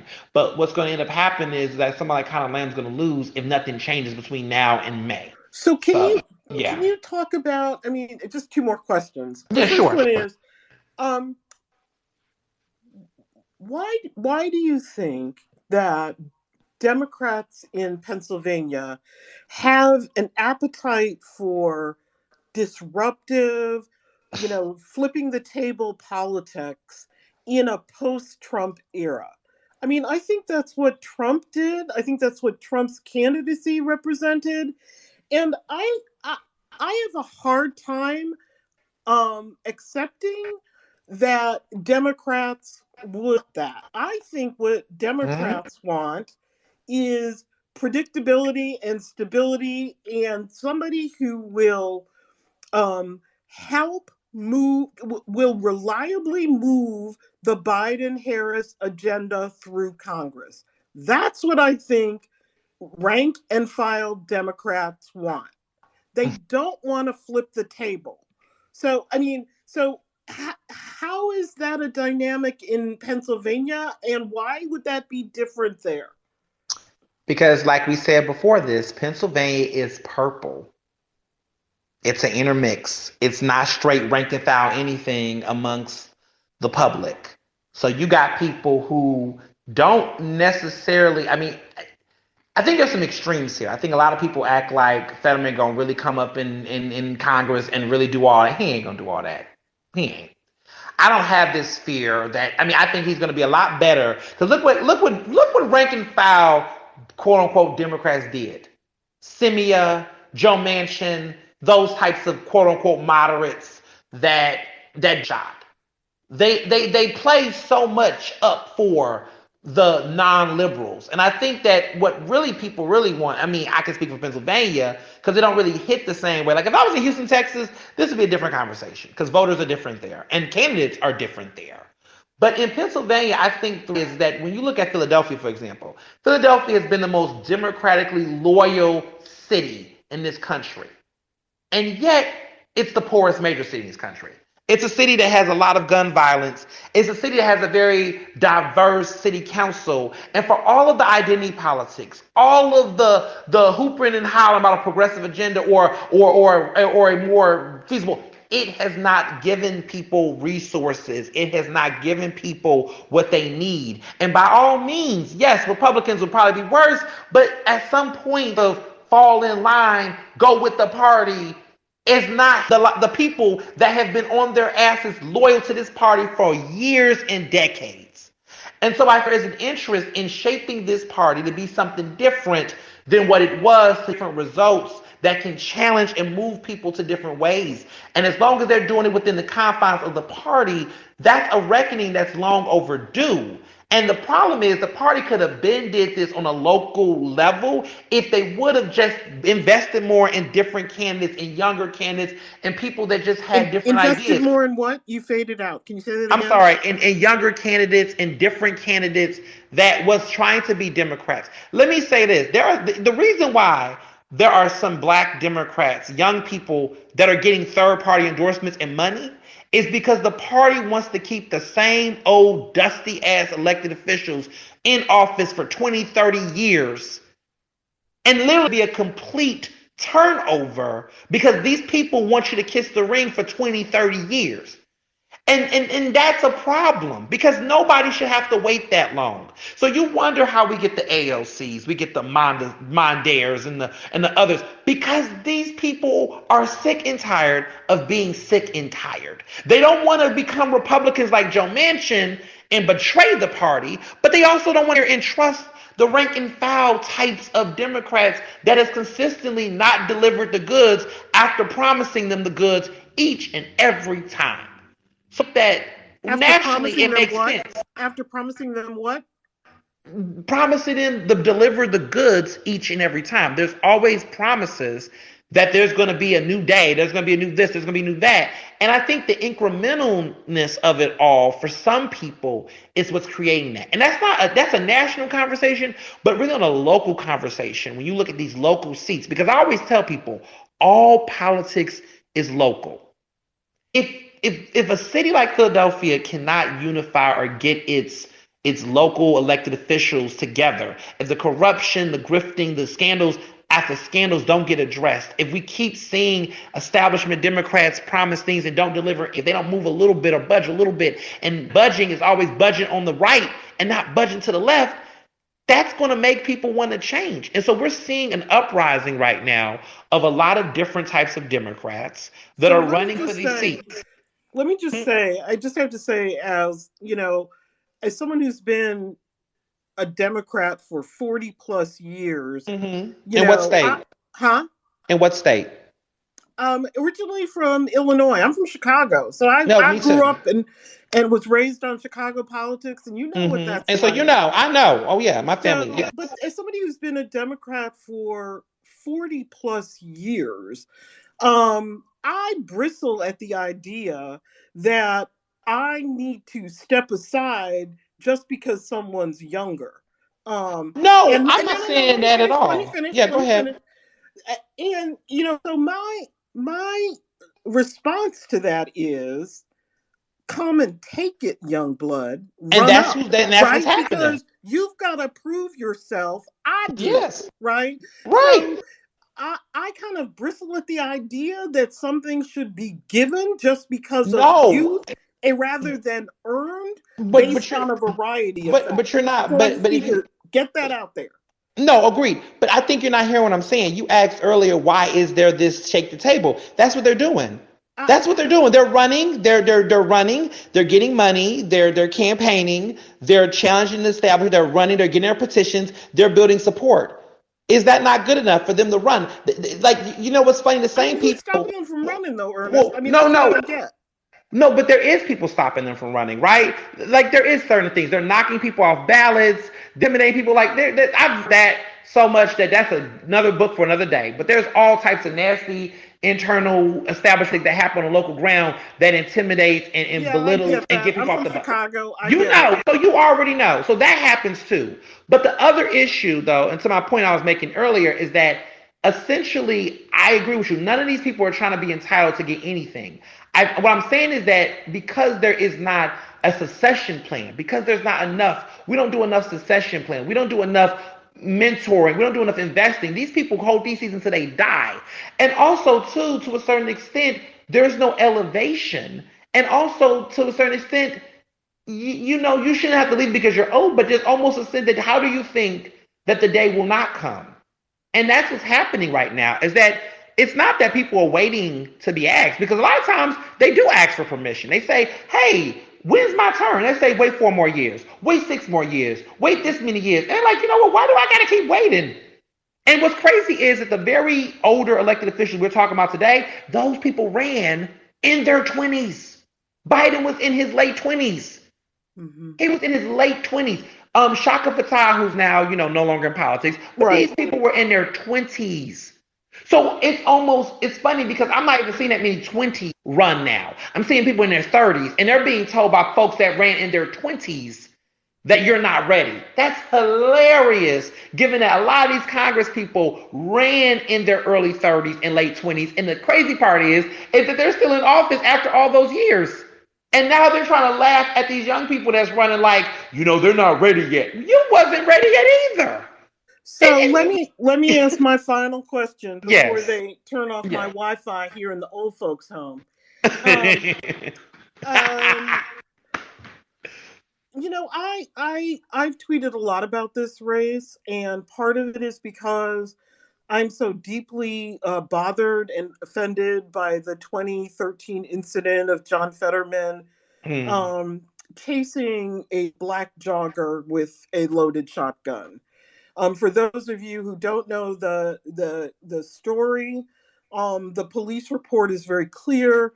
John Fetterman was outside his home with his young son, heard what he thought were shots being fired near a school. It was a Saturday at 4:30 in the afternoon. He took his son inside, called 911, and then went outside to give chase and jumped in his F-150 pickup truck and started chasing a man he saw running down the street, who turned out to be an unarmed black man. For those who aren't aware, John Fetterman did have a shotgun in his skull at the time. It is illegal in Pennsylvania to transport a loaded shotgun in your car. He did it anyway, so he was in violation of the law just on that alone. What's in dispute is whether or not he, number one, knew that the jogger was black, Right. or number two, whether he in fact pointed the shotgun at the jogger. Right. He did, in fact, I think it is undisputed that he gave chase, and that he ordered the jogger to stop under threat of great bodily harm. Whether he pointed it at him or not, that he displayed the shotgun, and that was enough to get the individual to stop. So I have very, very strong feelings about that. You know, partly because, you know, I'm a black woman in America, and I Mm-hmm. know the history of armed vigilantism, lynchings, that kind of thing, Mm-hmm. that isn't remote American history at all. No. No. And it troubles me beyond description, particularly in light of George Floyd, Ahmaud Arbery, who, was murdered in a very similar fashion. It just really, really troubles me that we would elevate somebody like this, number one, with that history, number one, someone who, number two, has refused to apologize um, to the Black community, to the victim, and somebody who bristles at any suggestion that he needs to answer for it. He said in interviews, well, it's just people in gated communities who are worried about that. Well, I'm a Black woman and I don't live in a gated community. And I want to know if you're going to chase my nephew down the street with a loaded shotgun. That matters to me. And so, two questions. With that as a wind up, two questions. Number one, how do you see that incident playing out in the primary? And please contrast it with how you think it's going to play out in the general. Because I guarantee, and I know you agree with this, that the way the Republicans will frame this is not as generous as my framing just now. There's so much to say there. I'm gonna say I'm in no business to defend or speak to what any white candidate, any of these candidates got to do what they got to do. What I will tell you is that noted, right? What I will say, because I don't, like I said, I don't have a dog in any of these races in that way. I have preferences. I think that they speak to it. But what I will say, and what I will add nuance to, is that there is a lot of questions around whether or not race was in that, right? Because the only way that you can feel that way is in the presumption of him thinking that he did race, like he saw him. There's questions around whether or not he. No, sir. I have to no. Let me finish. No, but that's not what I'm saying. I'm answering something in right. totality. Like I got to answer my point, right? You gave a lot there, and I want to thoroughly address it and answer it in the best of my ability because I think I'm sorry. That's fair. Go ahead. No problem. Please go ahead. So for starters, there are people who he says that he did not see that man as being Black, that he did not know this when he did what he did. And that at the end of the day, that's where he stands, that it was not racially motivated. He doesn't feel like he has to apologize for something that in his mind was an issue around safety. What I will say is that because of that fact, there was at one point in time conversations that happened. This happened 9 years ago. And so I think that at that time, there were conversations that happened. And honestly, when I first heard about this many years ago, I actually was trying to find the person. It was a whole thing. I talked about this before. I tried to actually find the person who was chased by Fetterman.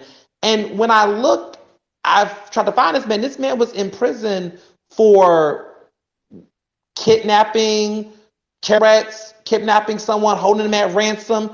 And he's in prison for many, many years.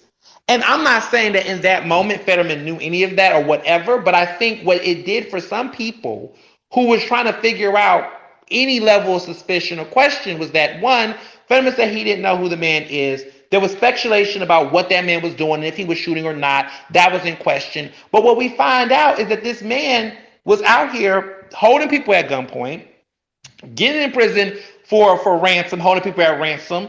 And the New York Times have reported on this, wow. So in Pennsylvania, people, that deaded any questions there.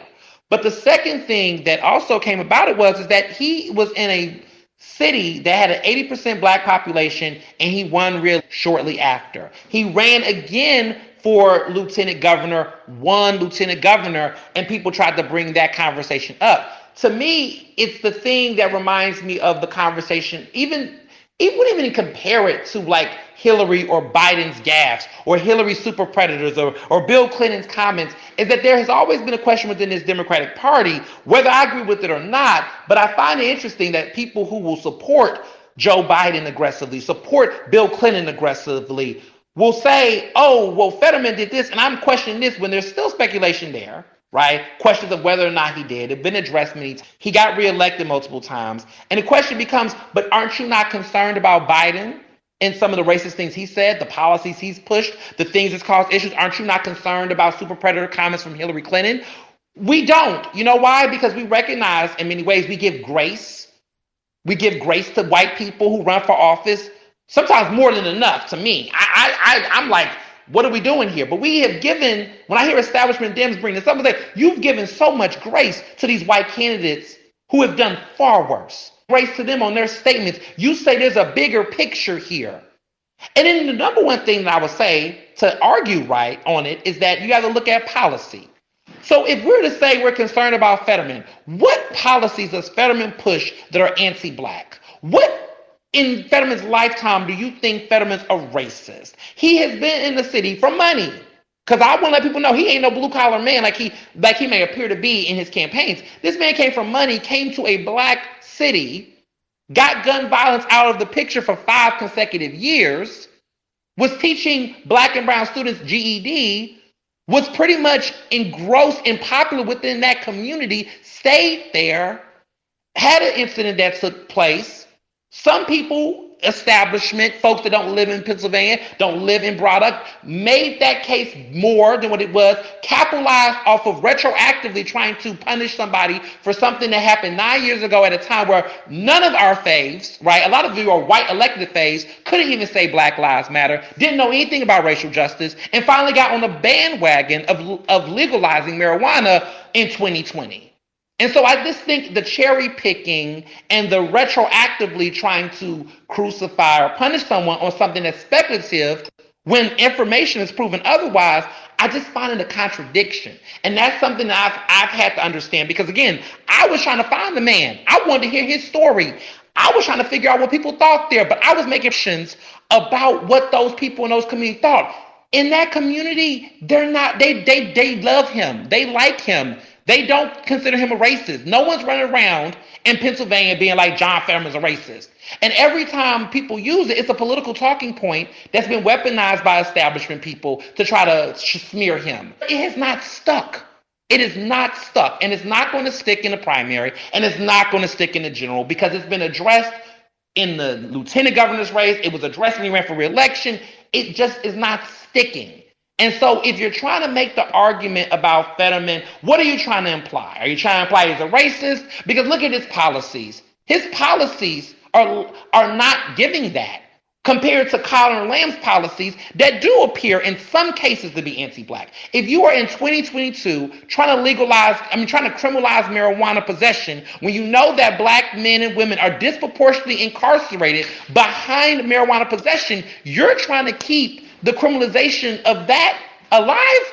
You're not trying to fight against mass incarceration? What is your position on that? Again, I never want to crucify, let me be clear, because I'm not saying it doesn't make Conor Lamb unelectable across the board. What I'm saying is when you try to use one incident, especially something that's nearly a decade old, then you have to then look at every of these white candidates that you supported, like Biden, like Hillary, like others, and apply it, and you would argue that would make them unelectable. The case is, it's not. This man will still be able to have a competitive primary. It has not made the dent that people thought it was going to be. So I think that's interesting, and I appreciate your perspective. I will say, as the little old lady in the nursing home, that I think it is anti-black to position yourself as the great white hope who's going to lead the darkies to the promised land, which is how I see Fetterman sort of presenting his campaign. With all due respect, I think every white candidate running is doing that. I also think it's anti-black to shout legal weed, think that the black vote is just going to fall in line. I'm a woman of a certain age, and that's not going to get me to the voting booth. And the final thing I'll say is Conor Lamb, as far as I know, supports legalization of cannabis. So I think, maybe you'll invite me on your podcast and I'll talk about how I see progressive politics as many progressive policies as anti-black, because but I think there is. I have never said that this incident was racially motivated. I have my own personal feelings about whether it was, but I don't say that when I talk about it. What I do say, Ernest, is he knows his victim is black now. He knew his victim was Black when the police stopped him. And does the fact that his victim was Black, does that keep him from apologizing? Does that keep him from showing contrition?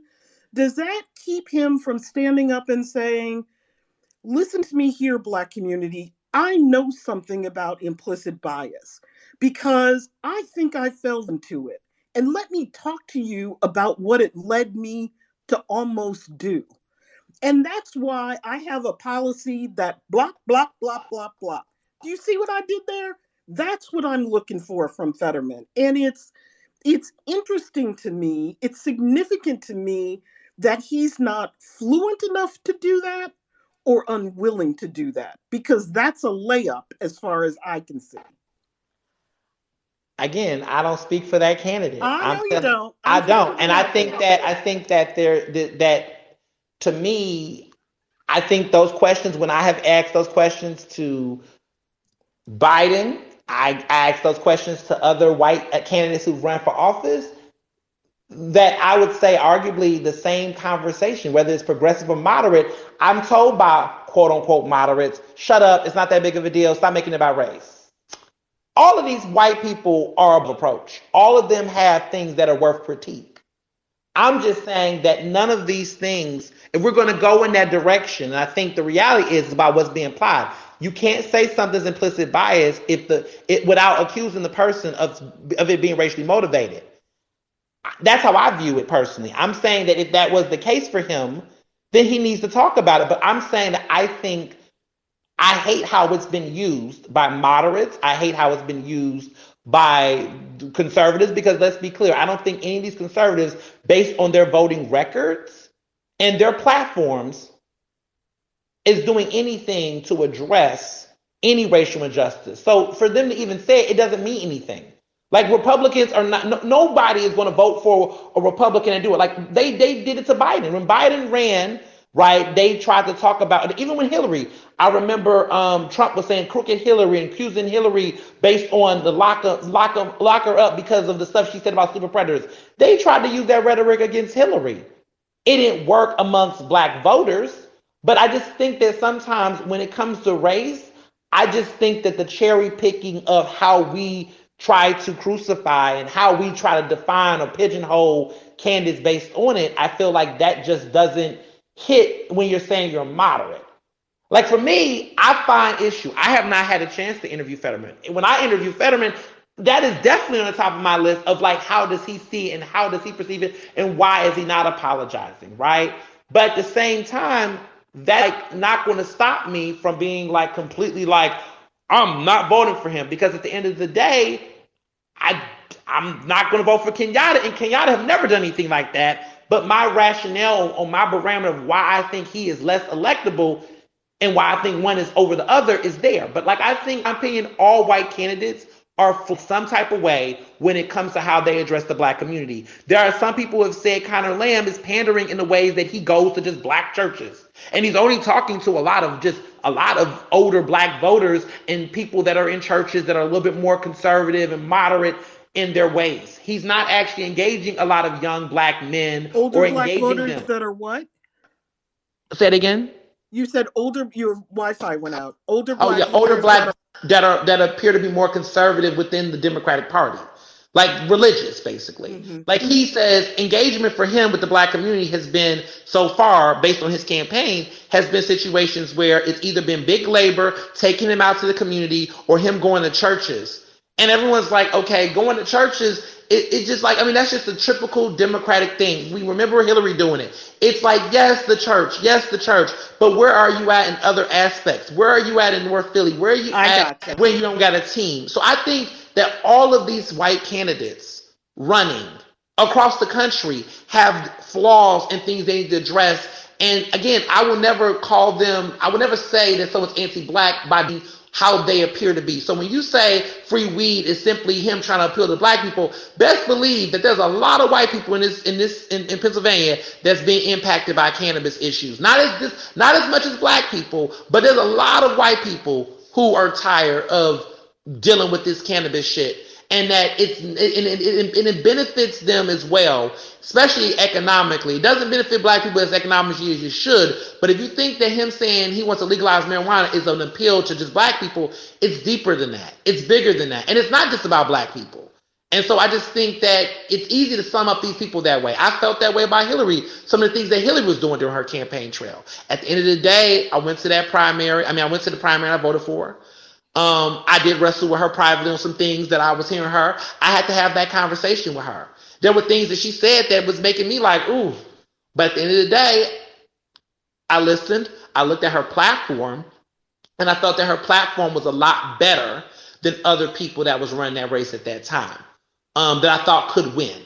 And I think in this race, black people hold that nuance. We don't just say, okay, he chased someone down in 2009. There's some ambiguity with that case. And also, too, one of the things I've also heard that has been tricky is that if he was to go out his way, knowing where this man is now, knowing what has happened, and since Republicans would easily eat that up and go after that and say, look at him, trying to apologize to a now convicted, imprisoned, kidnappers, ransomist, kidnapper, abuser. Like it would backfire based on the way the circumstances were. I'm not saying that's what I think he should or shouldn't do. I'm just saying that these are some of the logistical things that have been said in conversation around his reaction to that.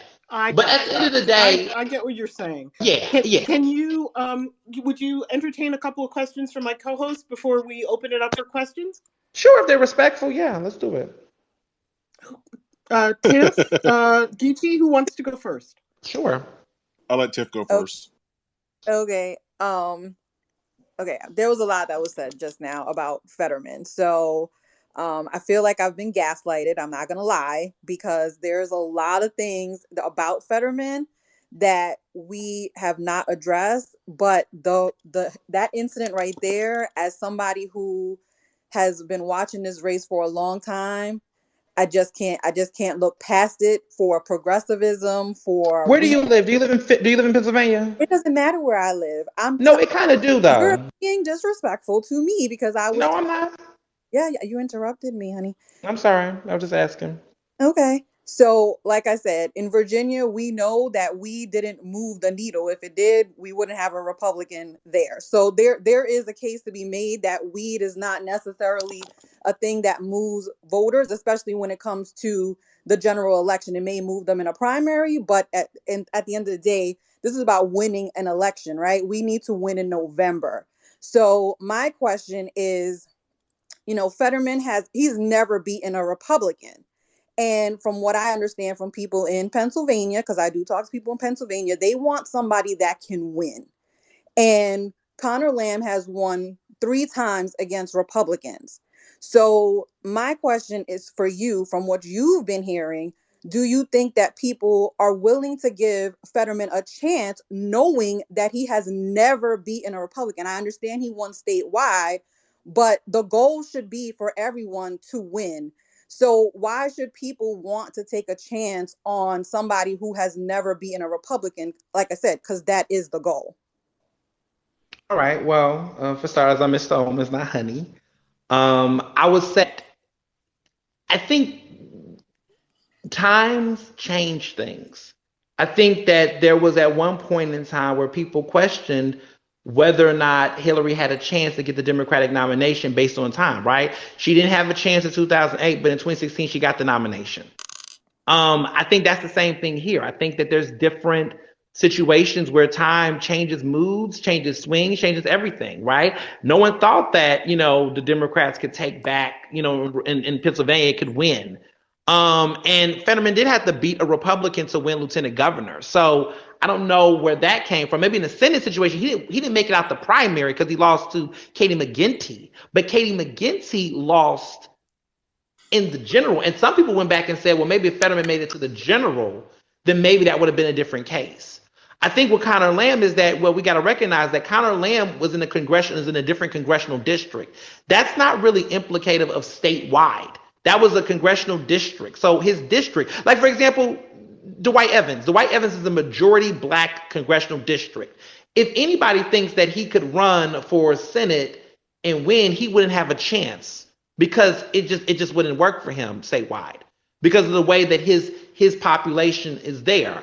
I just think that it's very different in this type of environment, especially given the way the Democratic Party is showing up, that if people really want him to have a chance, where are those state Democrats? The establishment state committee, they could have easily gave it to Connor. There is something about Connor that is not moving them to move that way. And it gave Fetterman enough advantage to block the state committee endorsement. So I don't know. I just think that when I'm looking at the numbers, when I'm looking at the show up of committees, it should have been there. I don't know who, I don't, like I'm saying, Pennsylvania is different. Like nationally, I see how people like you in Virginia and in places like Ohio can see that someone like Connor Lamb should be an easy win because you're conflating with your candidates in your states. But this is Pennsylvania. It is weird as fuck. It's weird. And it's just, for whatever reason, Connor Lamb's insurgency in this is just not resonating statewide. It's not hitting the way it should in Philly. It's just not doing it. So I don't know. It's not showing. It's not showing. I would say this. If you think about this race from where it started, I mean, Fetterman came into the race in February, so did Kemp, and Lamb didn't come to the race until August, right? So we're talking, they had an 8 month or 7 month advantage on him. And if you think about it in terms of who got the endorsements, so I get it, he didn't get the actual endorsement, but the fact that he had the most amounts in the shortest amount of time does say something. And I get he didn't get the endorsement, but at the same time, there was still 150 something people riding for him and will continue. And the key is to now get those other people who were on Fetterman's team, which his vote didn't move from round 1 to round 2. And then Kenyatta lost votes, which was very interesting in that. So that was interesting. Next question is, since you're saying I know we spoke about the weed part of it, but as somebody who is in the LGBTQ community, one of the things that Fetterman likes to run on is that he was the first person that married someone. But he lost that Pittsburgh endorsement early a couple of weeks ago. I forget what it was in Pittsburgh, but it was an LGBTQ group. And so I guess my question as a Black man, as somebody who's in the LGBTQ community, what is it about Fetterman that would appeal to someone like you or someone who is the same, like I said, gay, queer, and Black, that would make them want to be someone who would vote for him? Because I can't see it, but maybe there is something there that I am totally missing, because to me, he comes off as a white savior because he's constantly talking about, he saved Braddock, he was the one who did everything in that city. So there's a lot of things other than the actual events that Sasha talked about that me, because he does come off as a white savior. Listen, what's funny is that in Philadelphia, I will say that a lot of Pennsylvania people that run for office that are white are running like white saviors and winning. Kenny was the big white hope. Mayor James Kenny, Jim Kenny, he ran as a white hope, and like de Blasio did, and it wins. It wins. For better or for worse. Larry Krasner, who I voted for, but I don't like this aspect about him, but he runs as a white savior. Progressives go for it and they vote for it. That's the history of politics. In certain ways, these people do run as white saviors and they can get votes. It's a thing, but I think a lot of white candidates have their own way of doing it. I think that if you don't like someone personally, then you're going to see it more than others do. I've said that about certain candidates like Krasner, who won ridiculously. I mean, he whoops ass. Kenny won overwhelming support when he ran both times, and he ran against Black candidates, other candidates. I was like, well, those people can't run that way. That there is that appeal, and that's just something that people are going to vote for, whatever. But for me, with Krasner, right, outside of the white saviorism, outside of some of the bullshit that comes with his celebrityness, right, I look at that platform and I feel like there's a trust that he's not going to fuck me over, right? When I look at Krasner's platform, even though I critique him hard, and I think that's the thing. Like, let's be clear. Everybody gets this work by me. I'm very critical about progressives. I'm very critical about moderates. Some people will say I'm far right, I'm far left, depending on what day it is. They get challenged. But I think there has to be this sense of trust that you feel like when they go there, are they going to flip? And I just have not, in my observation, have seen. I've seen Malcolm flip. I've seen him flip. I've covered his race. I've seen him flip. He's flipping now, right? He goes from big old moderate, supporting centrist candidate to now he's working family parties. That's a flip. That's a 180. It's confusing to people. People don't know what to do with him. Well, Conor Lamb, I don't know much about Conor Lamb. I think a lot of people just don't know much about Conor Lamb. And I think that's part of the issue too, is that he just does not have enough name recognition. People don't know enough about him outside of his congressional district, right? And so I feel like some people are getting annoyed because they're shoving. I think in Philly it's uncomfortable because I feel like in Philly, Fetterman is being talked about amongst progressive spaces, but I think otherwise there seems to be a lot of people shoving Conor Lamb down our throats, acting like he's a white savior in a sense because he's the moderate guy that's going to somehow appeal to these white Western voters, and we need him. He's the answer, the same way that Joe Biden was presented. And I don't think that necessarily they're fighting. Conor Lamb is choosing to be that dude, but his supporters are doing that simultaneously. I think a lot of these people's supporters make these people less desirable to voters than actual candidates. Like, I don't necessarily have much of a bone with Conor Lamb. I'm interested. I'm learning more about him. I'm checking him out. But I also know familiarity, and Fetterman has had some familiarity, with the LGBTQ community in Pennsylvania. He has advocated and supported the PA Fairness Act, which would do a lot of work. He has spoken out on days of issues and has kept that going. And his wife, I'm sorry, y'all, I don't know if y'all know Giselle, but Giselle is a firecracker in Pennsylvania. Giselle, his wife, the second lady of Pennsylvania, has been his biggest, she's been a big asset to really getting people enthusiastic about his campaign. I don't know who Conor Lamb's wife is. I'm not saying that, I don't know. I mean, the way that Malcolm has used Dr. Matt, his partner, his husband, to really help him, I think that's given him some likability.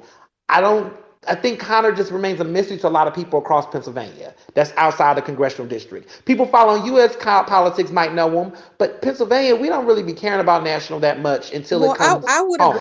I would agree with you that people probably don't know who Conor Lamb is. I mean, he's not from the east side of the state. He's from the west side of the state. Exactly. Mm-hmm. And so it is incumbent on him to be the person that explains how he can win. And I think that's what he's trying to do. And as far as his LGBTQ, resume, I mean, he was one of the people that helped the Equality Act. Which good. He's on the LGBTQ caucus. There is receipts there, and I think that is the thing that is for people that support him.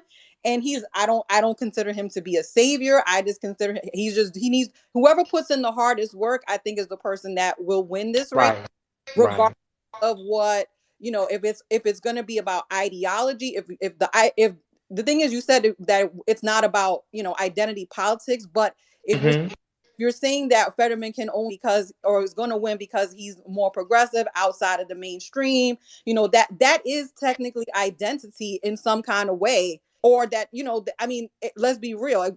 Identity doesn't necessarily have to be about being a certain race or a male or female. His progressive is what is going to appeal to people.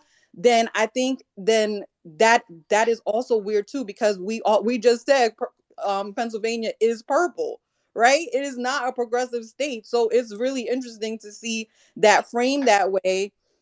And I'm not really sure how that translates into votes, because it just seems like he is more of the Bernie and is the Warren, and then there's Conor Lamb, who is the Biden, who now needs to come in and say, here I am, I won 3 times in a red district, not in a blue district. I won in a red district. I beat Republicans. Trump gave me a whole ass nickname, and here we are. So it is, like I said, incumbent on him to win this race, because he has less money than Fetterman, but it is going to take work, and ID does matter, but as we know, Hmm. other places and even with Bernie, that doesn't really work in some Right. cases. But no, I agree with you on that. I want to say to your point though, I want to mention that that statewide lieutenant governor race was a race he was not supposed to win, and he did. And I think that that can't be ignored because that's what propels him now. And that's why the energy is for him now compared to then. Like, look, I'm not trying these people are the best or either one is better. I'm just trying to explain to folks that's not from Pennsylvania how he is generating. And I think there's a lot of stereotypes and misunderstandings that's mischaracterizing it. Because I remember this. This reminds me of Trump in 2016 in Pennsylvania. Like I just remember the same types of conversations, and I just remember people just getting it wrong nationally. And it's like it's just this is just such a very it's just complicated because I hear what you're saying, right? Like in some ways, like this could win a primary, but this won't win a general. But this man ran in a primary against what I would argue more moderate, safer candidates, and he still won.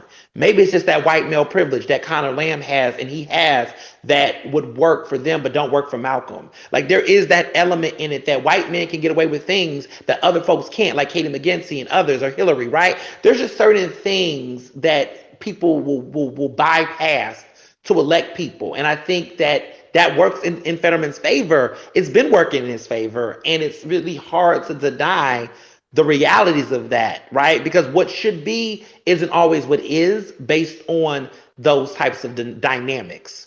And so I think that's pretty much at play around the Fetterman phenomenon. Because let me be real, if a black person ran the way that Fetterman is running, they would not have a chance in hell. We want our men in suits. We want our women to be Kamala Harris, right? A Cori Bush couldn't come here and be in Connor Lamb's district and win, right? Because of just the way dynamics play based on those identities. So there's things that there is bias in that, right? And I think that for Fetterman, he benefits from that. But at the same time, he's putting in that work. He's got a strong team. He's got a very diverse campaign team, contrary to what people think. When he was in Philadelphia, I saw two senior level black men who was pushing for him in Philly and talking to different groups when they came. And what's interesting about this race is that he is doing this in a stealth way. He doesn't bring that many media cameras around. He's not bringing the big dogs on the establishment. He's moving through these areas and taking these pictures and having these conversations. And I've been following some of these key people's campaign trails. I've seen Connor Lamb with big labor going out to certain areas and talking to longtime black ward leaders and committee people. Like it's a real thing. Like for example, Biden is here in Philadelphia tonight.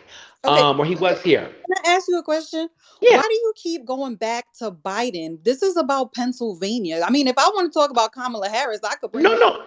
I say Biden. I say Biden because in Pennsylvania, people equate Connor Lamb to Biden. Well, I totally get that. Like they're both from Pennsylvania. They're both white. I get that. I mean, in terms of ideology, yes, I would say he is probably more of a Biden type Democrat, which is not a problem. I think that was Sasha's point earlier, that people want, whether they are black women, black men, maybe not necessarily like ultra progressives, they want steady, moderate people to come in and get the job done and also win in November. Because like I said, that is the ultimate goal. If you win the primary and you don't win the general election, that don't mean a damn thing.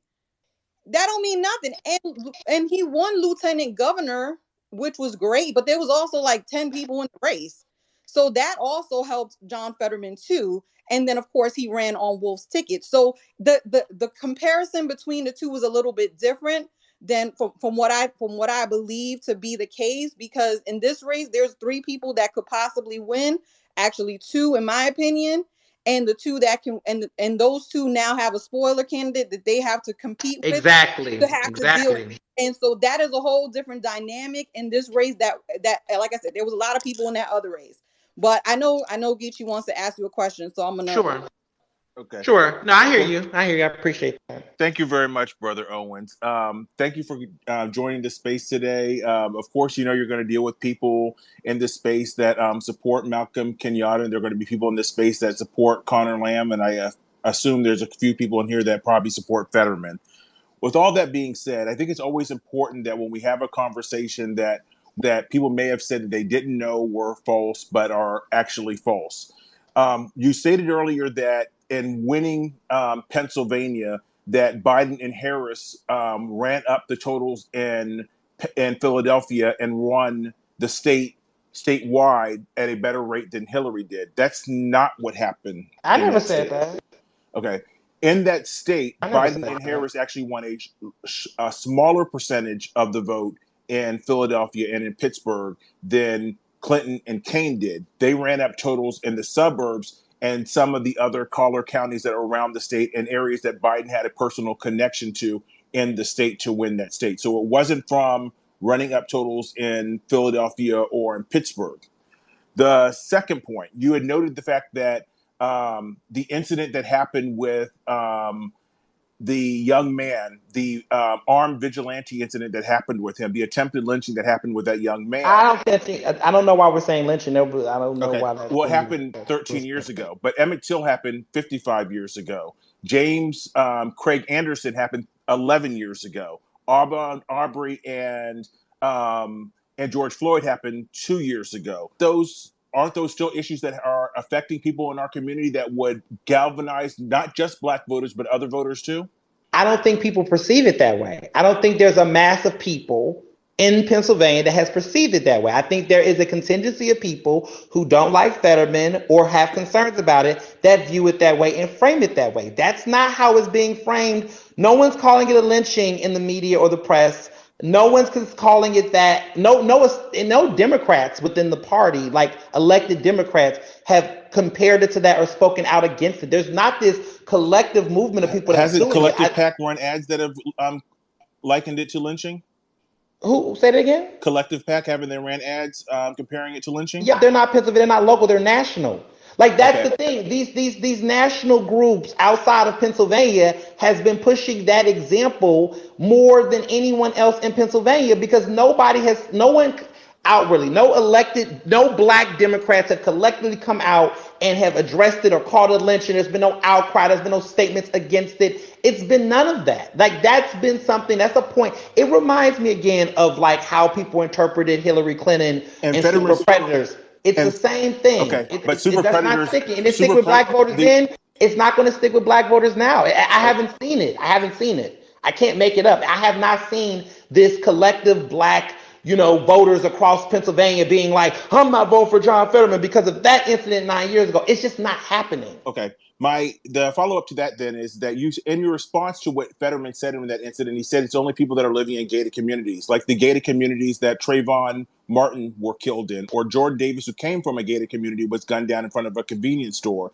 Is there like a disconnect between the media and maybe how voters feel on these issues and the way that they perceive that Black voters are when it comes to demographics of Black people, that we are in Philly, that we're in Pittsburgh, and not that we have moved a lot of us into the burbs and we're voting en masse in the burbs to help Democrats win, like what happened in Georgia, what happened in Pennsylvania, what happened in Michigan, what happened in Wisconsin, where the votes in the cities went down, but the votes that in the actual counties around that where Blacks have moved to have actually increased, and those that live around us have increased too.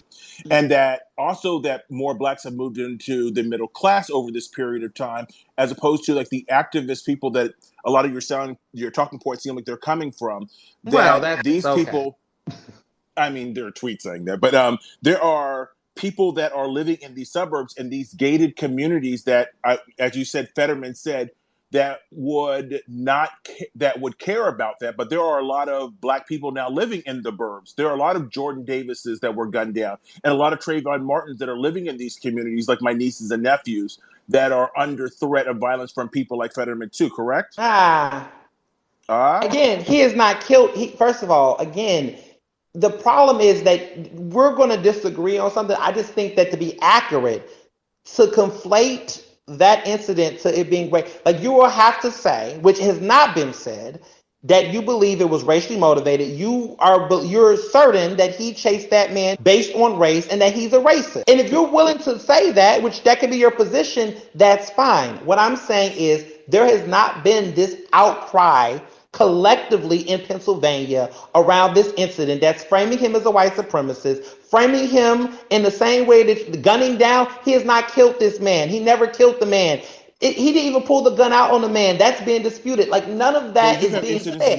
in the neighborhood in Philly where people have been sought for violence. Some that were black in the neighborhood, and others that were black and queer in the neighborhood. I mentioned James Craig Anderson. He's a person that was gunned down. It could have been because of his race or because of his orientation, but he died and he was lynched 11 years Yes, are ago. you An saying that incident that John was similar Fetterman? Are to you Fetterman. saying that John Fetterman lynched someone? I'm just saying the language is not accurate to what happened, and I think there's too much conflation here. And I'm not saying that you're not entitled to feel the way you feel, but I'm just saying that when you say the word lynching, he didn't lynch anybody. He didn't have a rope. There was no lynching. You're saying gun down. He did not shoot someone and kill someone like Trayvon Can Martin. I That just didn't interject happen. here? Can I just interject here? Can I just interject here? I'm sorry. I need to say this. I define lynching as an extrajudicial um, um, murder or murder on a black person. That's Okay. how I And just an that. attempted That's lynching how. would be the attempting of doing that. Hold, just let me get this out. An Oh, extrajudicial, an extrajudicial outside of law enforcement, out of that extrajudicial um, assault, murder of someone, a black person who is thought to have, most typically thought to have crime. Those elements are present in the Fetterman incident. Whether you construe them that way or not, I understand, Ernest, you disagree with that. But if you just stick with the very concrete definition of what a lynching is, there have been people who have referred to this in the media as an attempted lynching. That's where that comes and from. those are people with demographic talking points that's working on campaigns, part of national PACs that's saying it. What I will say is that at the end of the day, black voters in that Can 80% I? district Not did yet, not, Crystal. let Please me say wait. this, that 80% did not vote, that 80% of people did vote, reelected him. Like this was not, all I'm saying to you all nationally, as a person that's in this state, that never became that. Like those people So reelected I him. understand what you're saying, Ernest. And so You're I just saying don't that, know. I just feel like listen, I'm just gonna say this. As a journalist, I feel uncomfortable accusing a man of attempted lynching when there has been nothing to suggest. but you Again, haven't done that. You no, haven't I done didn't that. say you did. I'm saying that the other person on this call has said attempted lynching. I But he's think not a for me, journalist either. But he's no, not I a know that, journalist. but I'm saying that I'm just saying that for me, I'm not going to Understand. co-sign and say that. I just think that to have me accusing, like you have to think about the legal. I do not feel comfortable So accusing somebody of a crime that they did not commit. I I cannot get do that. that, and I I'm get not going that. to do that about a public official. We have to. I mean, it's fine to be passionate about rhetoric in certain situations, but to say accuse someone of a crime of a lynching to do that is a little without, you know what I'm saying? It's just that's a little too much, and I have to really be mindful as a black journalist that covers politics. Do you have an That opinion? Do you have an yes. opinion as a journalist about him carrying the loaded shotgun in his vehicle, which is a violation of Pennsylvania law? Would you say that as a journalist? I'm just curious. No, it is. I mean, if that's what it was, if he had a loaded gun in the car, he had a loaded gun in the car. Like, there's no dispute about that. I think the thing here is that again, I'm not going to get into motive. Like again, I can't say he knew that man was black. That's debatable. He pointed that gun to that man. That's debatable. Those things have not been confirmed. So I cannot say he chased a man, intentionally tried to chase down a black man and pull a gun and try to shoot him on a monitor. I cannot do that. I'm not going to compare it to Trayvon So Martin. we're I gonna, think that's yeah. But insensitive to I do hear what that. you're I just saying. think Can I that's ask one more I I hear just what question? think you're that's saying. too much. So I hear what With you're all due saying. respect, I think that again, there has been rhetoric, even amongst people who was critical about Hillary, right? And the super predator comment, and even the crime bill, right? That there was Ernest, equations to genocide. Yeah, no, Crystal, please don't. Please stop. I'm gonna get to you. Please stop. I just think that to make those conflations, those same rhetoric, I have to steer clear from that kind of rhetoric when it comes to incidents like that. If I'm going to cover those races, I cannot say that this man was some armed vigilante attacking a black man, because those were not facts that were there, right? Like, was the individual black? Yes. Did we know? Can I rightfully say that he charged that man because he was black? That race motivated it, that he had a gun to shoot him? That's not there. The pointing of the gun's not there. Had a gun in his possession? Yes. Tried to shoot the man? Not true. Like, I can't say that stuff out there. I understand that you don't like those candidates and you don't like certain people. That's fair, but I'm never going to cross that line when it comes to people that I have to cover. I can't say that, and I can't really entertain it on that level. Okay. I think Geechee has one more question, and then we're going to go to Crystal. But I'm just going to say before we go to Geechee that I think one could argue that, you know, we don't want anybody running down the street in a truck with a loaded shotgun, regardless of the race of the victim or any of that. Right. We don't want that. And I'll also say, as a black woman, had it been me, I wouldn't have stopped for a white man that looked like that in an F-150 truck, and I think he would have shot me in the back. Geechee, what's your thought? Okay. The last question is about Fetterman's actual statewide experience running statewide. Okay. Fetterman ran in the primary in 2018. So did Wolf. Wolf outperformed Fetterman in every single county in your Commonwealth. He got more votes in every single county in the Commonwealth than Fetterman did. Fetterman got destroyed in Southeast Pennsylvania. From extrapolation I've seen of that race, it appears like he got less than 10% of the black vote in the state, less than 10% of the Latino vote in the state, less than 10% of the Asian voters in that state, and basically ran up the numbers west of Harrisburg and got destroyed east of Harrisburg. So if he's running statewide, of course he's going to get assistance from Shapiro and Davis that appear to be very good statewide candidates. But he doesn't have experience running up the numbers where Democrats have to run up the numbers to win in that state. There isn't enough Trump voters in Western Pennsylvania to overcome the amount of numbers that he needs to run up in Southeast Pennsylvania. So what is your case? Because there is no electoral case in Fetterman's case, because he ran on the ticket with Wolf and ran on the ticket and 4 years after that. So what is the evidence that you have so far that would support the fact that Fetterman has the ability to win voters in Southeast Pennsylvania, to win any of those collar counties, and to win outside of West Pennsylvania? Again, with all due respect, I don't work for the Fetterman campaign. I am not necessarily making the case. I don't work on the campaign. I think to say the word making a case is like, that's what he has to do. What I will say is that to me, again, looking at all of these candidates, there's strong passion here. I get it, right? Everybody wants either Conor Lamb to win and going that way on this call, right? I think the issue here is that what people have to forget, what we have to remember is all of you moderate Democrats. I'm not a moderate Democrat. You're not a moderate Democrat. Well, congratulations. That's good. I'm not one either. But some of them are. There are some that are on this call. If he gets the nomination, are you not going to vote for him? In Pennsylvania, if you live in Pennsylvania, do you live in Pennsylvania? I think you do. I don't live in Pennsylvania, but I want to make sure we get to other people. I'm saying that in Pennsylvania, I'm concerned about like that incident affecting other national races, that affecting races that are in Georgia and affecting races that are North and New Hampshire and affecting races that are North Carolina. Because that race is going to have a national spotlight. I don't think that's going to happen. I think that that's the narrative and the fear that happens every time you see a candidate in a unique race. They thought AOC. It didn't happen. It didn't happen. AOC's moment did not create this shockwave that hit. Wished it would have, but it didn't, right? We see a moment, and each state is weird. And I think Pennsylvania is really weird. And I think people undersell Pennsylvania. What I think that's going to happen is that there is a moment here, right? Whatever happens in the midterm elections and whatever happens across the board, that's not going to be only because of what happened because of Fetterman. I think too much energy is being put on Fetterman, like he's going to ruin everything.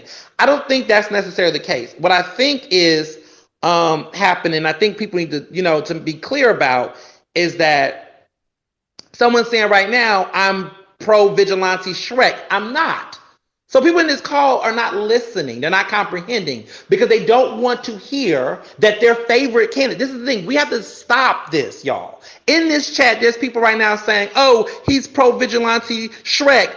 Bullshit. What I'm trying to say to Democrats on this call that if you continue to ignore what the energy is saying, what the moment is, you're going to lose it all. If Connor Lamb is supposed to be the answer, you got all these stats. What the fuck is happening with Connor Lamb?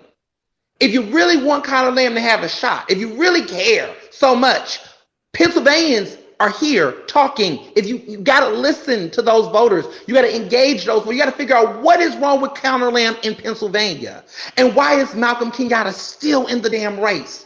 That's a question that Pennsylvania's got to figure out, because the truth of the matter is that you don't have to like Fetterman, right? I think all of these candidates have flaws. But what I will say is that spending more time bashing Fetterman and not doing anything to prop Connor Lamb up is the same recipe for disaster that cost Hillary the election in 2016. It's not working. It's not working. It's not working. I want to get to questions. It's not working. Thank you, Brother Owens. No problem. Thank you. I hear you saying it's not working, and I want to get to questions, and I'm going to go to Crystal first. I do want to ask everybody in the spaces, please, to be respectful. I would take that as a personal point of privilege if you would try and be respectful in this discussion. I have to say before I turn it over to Gil that I think the contempt that young progressives have for older people like me is deeply problematic, and dismissing our perspective is also in a lot of ways. We are canaries in the coal mine, and we are warning about what we consider to be a deeply flawed candidate being unable to move forward successfully in the general election.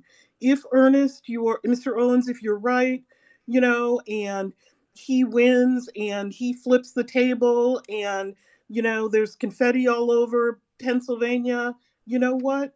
Mazel tov. Bless. Right? But if he doesn't, it's harder for people like me all over this country, because it makes it harder to get the Biden-Harris agenda through. And that's, I think, a pretty significant loss for me personally, for Black people, and for the country. So I know again, I'm trying to get this in before they cut my Wi-Fi at the old folks' home. But I just have to say that age isn't a disqualifier for having important political opinions and perspective. And unlike my younger counterparts, I know I'm registered, and I vote every time. That's Ms. right. Crystal, you're up. Hi, everyone. Sorry, I just got a little heated, but let me scale back. And Ernest, can you put yourself on mute, please? Because I want to get this out. Number one, you talked about being uncomfortable as a journalist. There's a police report, okay? That doesn't lie. It showed that he pulled the gun out on that kid. Now, you went through the whole litany of what that Black man did. And that had nothing to do with John Fetterman pulling the gun on him. So that's number one. Number two is that, you call yourself a journalist and people don't want to hear what, I saw enthusiasm in those Black churches, and everywhere that Connor Lamb went. He will outwork you. So I have no problems with that. And we raise money for him. So we do what we can. And I have friends who are in Pittsburgh, Chester. They're not feeling Fetterman. So I'm not disagreeing with you. Hey. I'm not done. You're not going to do that to me. Okay? Auntie is speaking. Now, the other thing, and as a journalist, you're supposed to be objective. I just saw an entire soliloquy on the greatness of John Fetterman. And Fetterman did not have the courage to go in those black churches where he should have been. And those are the reliable voters. Those young people are not always reliable. But he was afraid to go into those areas. And you just gave us a whole PSA. You acted, yes, I said it. You acted as a Fetterman plan. And you know what? I am so angry with you and disappointed that you used Sasha time this way. Miss Sasha was looking He's for my guest. He's my guest, Crystal. And as upset as I am right now, he is my guest, and I'd ask that you respect that. And you know what? I'm being respectful, Sasha. I'm not screaming. I'm not cussing. I'm just saying what I saw. And I don't want you to get hurt that way. And you know, I do my mom the same way. I will step in front and take the bullet. Okay? And it wasn't fair to you. You were looking for objective information. And we got a lot of Fetterman bullshit that can be debunked. And I just didn't appreciate that. And I posted what I posted. Now, I have no problem with Lamb because Lamb will outwork everybody. See, Malcolm is on the ballot already. He's already on the ballot. So Conor Lamb knows he's going to have to outwork Malcolm and John Fetterman. And as a journalist, it's your job to get to know Conor Lamb and his policies. I didn't see that. We know more about Conor Lamb's policy and John Fetterman's policy than you appear to be. And that should not be the case. So I'm disappointed. Sasha, you can be mad at me later. You know I'm going to step in front for you. I'm not mad. But, I just had to say that because it felt like that woman who came in and just did the whole John Fetterman thing and just ran out the room. And John Fetterman took out a gun, chased this man down. Black people don't know this story. And as more people hear this story, they're going to turn against them. So if he wins, people may stay home. And that's something that you could take back to Mr. Fetterman. Thank you. Can I respond quickly before the next speaker go? Real quick. Absolutely. I'm just very disappointed by the level of paternalism. I'm very disappointed that, I'm just going to say this in communications and journalism in general, there's a thing called confirmation bias. And I think that when we're in a space like this was already set up and designed to be confirmation bias. There was a silo of people, right, that framed themselves as moderates, framed themselves as individuals who come from a certain mindset. I am the only person on this panel that's speaking that lives state of Pennsylvania, Commonwealth of Pennsylvania, that is an actual voter that's registered to vote. I'm someone who's covering politics, and clearly Fetterman is going to come up in the conversation because he is currently viewed as the front runner. There are things that I'm saying here that makes people uncomfortable because some of it does not fit a lot of your own perceptions and viewpoints about these races and how they're viewed to other people. But when you're coming in with an Ohio perspective, a Virginia perspective, another perspective, those are fine, right? On a national level, those concerns are real. But there is something happening in Pennsylvania, just like this reminds me again of 2016, where if we are in our own silos and we're looking at dissent or we're looking at opinions that do not necessarily or viewpoints that don't match or align with ours as being toxic, disrespectful, or other things, then we miss the opportunity to change. This is a real moment for the Democratic Party to look inward. Why is someone that they had as a DNC speaker run against and be a spoiler candidate to someone that they would rather push? Why is there someone in this race that you all feel like is an outsider that's getting a lot of money and support and getting a lot of energy that could win a primary amongst the Democrats that voters that you feel like do not want a guy like him to be in office? These are some real tough questions that moderates and folks like that have to ask themselves. It's not that I'm supposed to sit up here and tell you what my personal opinions are per se. It's not that I'm out here doing a cheerleader. I'm out here just forecasting the weather of what it's looking like out here. And the truth is, Understood. it's not looking that great for people that look like some of these candidates. I'm not saying that there's not flaws. I see the flaws. I'm critical. Listen, I Millie Rock on every block. I criticize everybody. You don't have to look on Twitter. Twitter does not define my work. Google my work. I criticize everybody. So for people that think it's only about Conor Lamb, I haven't even written about Conor Lamb. I've been observing. I've been reading. I've been listening. I haven't really weighed in on any of these people yet in the race, in the print, in the press, because I'm doing the time to wait for an opportunity to interview them. I So think what yeah. I think we hear you, Ernest, and I think you have a separate responsibility because you are a journalist to be objective and to really try and call balls and strikes. I mean, at least that's what I've always understood. And so I appreciate that your responsibility is different and there's some things that you can't say, and those of Right. us who aren't journalists have Yeah. greater freedom to say things. I Right. also think though that it's that I wonder about bias in that you're pretty free flowing and critical of what moderates need to do to change and get with the program, and I don't see that same energy for progressives.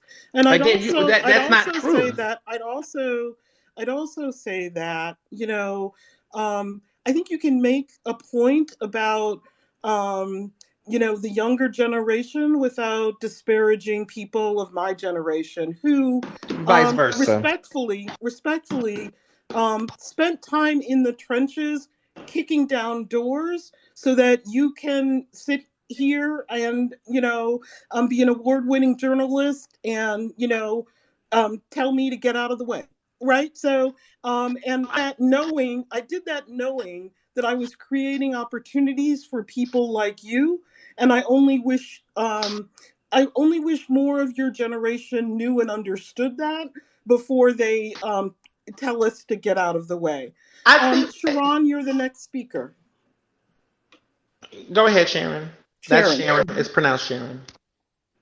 Hello, my name is Sharon Cooks. I live in Philadelphia, Pennsylvania.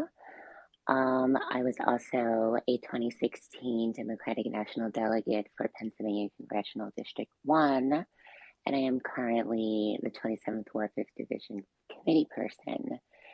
So it's very interesting, I find, in this space, in this conversation. I think it's very valuable what some people have brought to the conversation. I would really implore everyone to exercise respect and civility as we engage in this dialogue. I'm very close with some of the speakers on the stage, and just some of the language was just a little very off-putting. Now, with that being said, I understand the concerns of people who don't necessarily live in Pennsylvania, but as someone who has lived here for the majority of my adult life, I am like some people who are on the stage and in this room, middle-aged. So I have a very interesting view on politics and how they're approached. The things that are going on here in Philadelphia, the things that I've heard in this room about some of the candidates from people who don't live in the state, those things simply are not being talked about. I rooms on the ground level. I'm in the rooms on the higher levels. And the conversations around particularly Fetterman and this incident that is being discussed that has the room so charged is not necessarily something that comes up. I think if people really want to get a very firm grasp on the political climate and landscape in Philadelphia, it would really help to have like boots on the ground and to actually have those experiences where you're engaging with the everyday voter, engaging with elected officials. And not only are you doing that, but you're also putting that energy behind working on campaigns to get people in positions of elected office that have the integrity to make the change and the shifts that we need. I hear a lot of undertones of ageism in the conversation. And as someone who's in their mid 40s, I can tell you that I have seen people who have been in office my whole entire life. And sometimes we do need a change. And it's not that people who are seasoned need to step aside, but I think it's very important that we have government elected officials that create succession plans. Those are very, very important. And I think that that is one of the very key things that lapses when it comes to local government, statewide government, and national government. Um, and those things need to be paid attention to.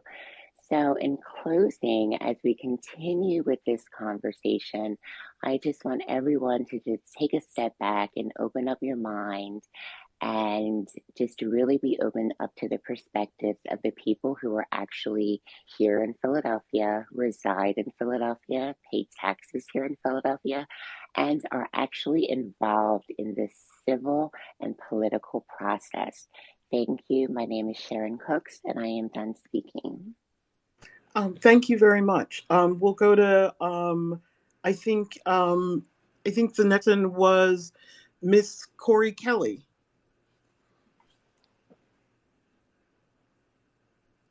Miss Corey Kelly? Hello? Okay, we'll go to Terry then. Thank you for letting me have the opportunity to speak. We do want to keep, an even tone with things, but I just think we need to address a few things. I'm from Missouri. I'm in Cori Bush's district, and just looking at Senate campaign out, I'm very concerned because we want to make sure that we get a Senate seat and that we progress. So some things to just some basic information. In terms of the top three, Malcolm Kenyatta is 31 years old, Connor Lamb is 37 years old, and Fetterman is 52 years old. So in terms of age, regardless of policy, Fetterman is the older. So when we're talking about ageism and things like that, we need to kind of have the contextual elements to it. And we're talking about how the Black coalition within Pennsylvania, as well as the rest of the country, would view this incident. Because we're not just speaking, we're speaking about a federally elected position. We're not just speaking about a position that is simply, hello, Miss Corey? Okay. All right. We're not just speaking about a position that is going to impact the race of just what happens in Pennsylvania. We're also speaking about a position that's going to impact races that happen in midterms and general elections all over the country. And I can tell you, as someone who had to be here in 2020 during, that charge election season, thank God we're out of it.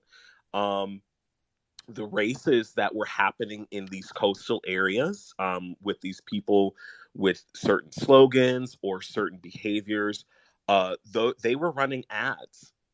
The Republicans were utilizing tactics by the more extremes of our said party in order to bring down or to sow confusion among very easily winnable purple districts. And we lost a lot of good people.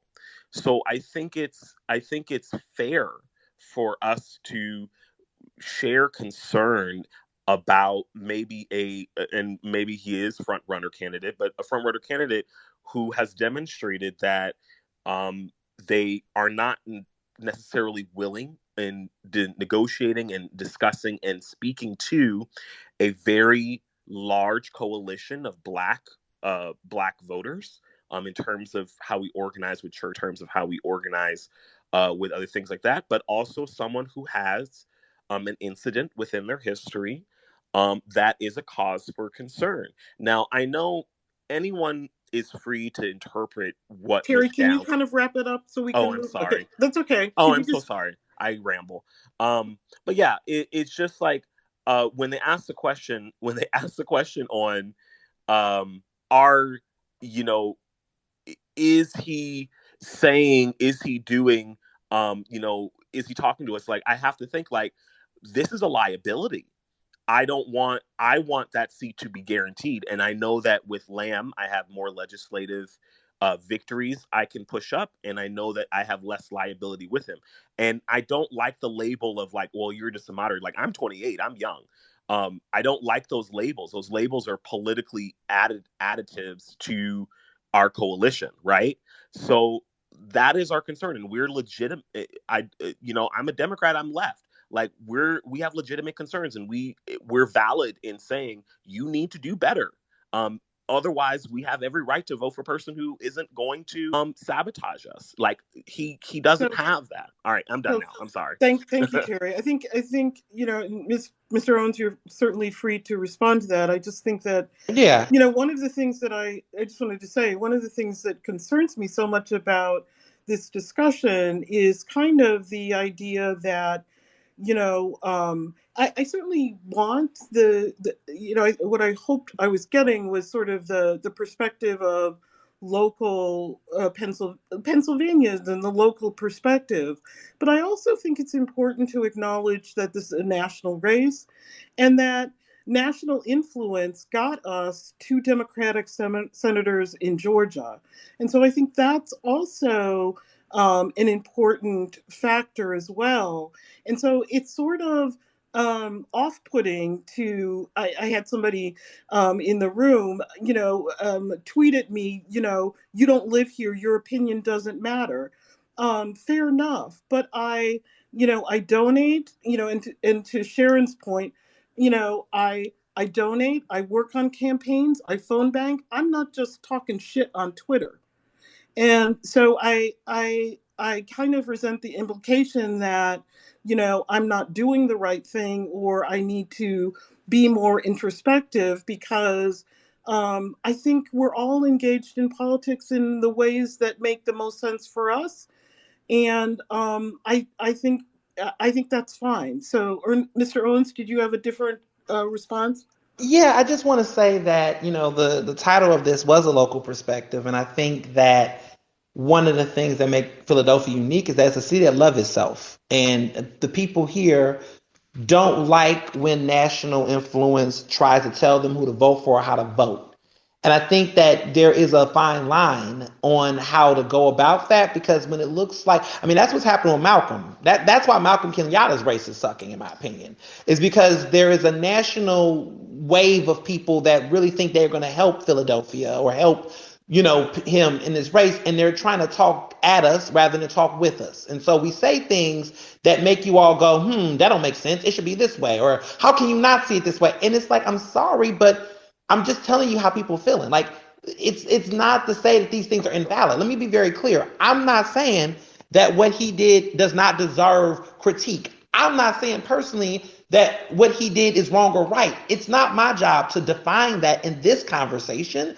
I'm saying that if you're asking me about voters and what's happening on the ground and why this man continues to get as much support as he's getting and the money I'm saying it's not sticking locally right now. If you think it's something that people should amplify nationally, they have, but whatever reason, it's not changed his front runner status. If I'm saying that makes me sound like a cheerleader for him, just interpreting what I'm saying. I'm not talking about you, Sasha, but anyone listening here.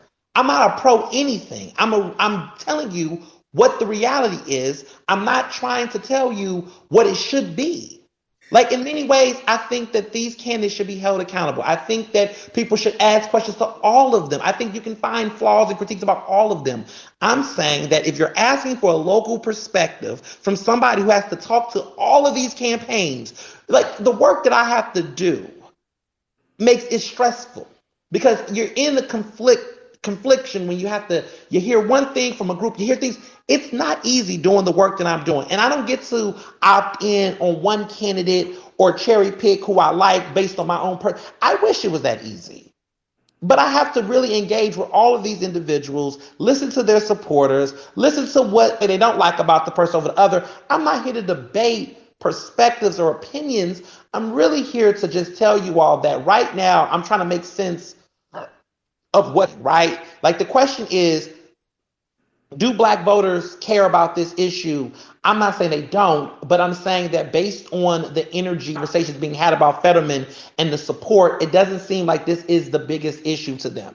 When people are asking about the national races, are people thinking about if you lose nationally? That's a conversation being had about all of the candidates. And I think the sad part is that too much of the conversation is being had about Malcolm because he appears to be the weakest link, that no one's focusing on Fetterman enough because Malcolm is still out here getting a lot of media attention and press. And I think it's very strategic on Fetterman's end that because he's not been talking much to the press, which I am concerned about, I think it's allowed that who are engaging with the press is being speculated more, is being talked about more, and in many ways that's hurting them. I think the reality is that at the end of the day, I think the $1 million question is, and again, no one here has the answer, we don't know, is that at the end of the primary, will the party unify and get behind him to win the general? That's a question that I think everyone is the real question. Are people going to be like, no? Is moderates or older voters or whomever, are they going to be like, or Black voters, whomever, are going to be like, no, I'm not voting for him, so the end, I'm leaving. But if this man wins Pittsburgh, if this man wins Philadelphia, it's going to be hard to blame Black voters' disinterest in voting for him as a reason, because everybody knows how important the midterm elections are, and voter turnout is going to be high. And again, if I was to predict, if you're going to the polls, the midterms, and you're really scared about what's going on nationally, whoever wins that primary is get the most support they can in the general based on how scared. So if a person is willing to say, I'm not voting at the midterms, given how serious these seats are, I gotta question how serious they are about electoral politics in general. The real fight really is the primary, and the primary fight is really a local one. I hate to break it to you all. I know that people want to make this talk about national influences, but that doesn't happen until a general. Honestly, there's nothing national people can shape this race right now because the local voters got to be engaged. The only way national can do is amplify local voices to go out and talk to the national press. Rather than having Fetterman on MSNBC, have people like me and other local journalists that's been covering these races on MSNBC. Rather than having Malcolm Kenyatta on MSNBC and these two candidates telling their own versions, let the people like myself and the journalists in these communities be amplified. Let the ward leaders, the committee people, and folks that have been on the ground, people like Sharon and others, let those people get that spotlight. Stop chasing these big celebrities, these big names. Stop letting them tell you about what's happening in our Commonwealth. That's the problem. We're letting too many people who don't have a stake in this local race try to define it. And that's why it's confusing when you see the Pennsylvania State Committee endorsements and the delegates and votes, because you're saying, wait, the math isn't mathing. I'm seeing this on TV, but I'm seeing this locally. What's going on? There's a disconnect. And I'm just trying to explain how it is. I'm not saying how it should be. I'm saying that's how it is. I don't got time to argue about what happened with Fetterman in 2009. It's a very heated topic. People on different sides feel different ways about it. What I am saying is that for whatever reason, it's not hitting those voters in a way that's making them collectively turn against him. It's Understood. not sticking. Understood. That's all. It's not. I hear you saying it's not resonating. I hear that. If that's in fact the case, it's disappointing. I have to say. That's my personal opinion. I agree. And we're going to go to Rick and then Carla and then a couple of other people have questions and then we'll probably wrap up. Rick, can you keep it to 2 minutes or less? All right, let me start my timer so I do it right. And we are good to go. Alrighty, started. So, can everybody hear me? Yes. Yes. All right, Ernest, it's a great pleasure to meet you and hear you. I am from Montgomery County. I live in Montgomery County, Pottstown. All right, County. And I'm a local guy, and I work as an engineer, engineering director in the utilities here, and I travel pretty much the entire state. And I have to say that I disagree with you on about 95% of what you said. Cool.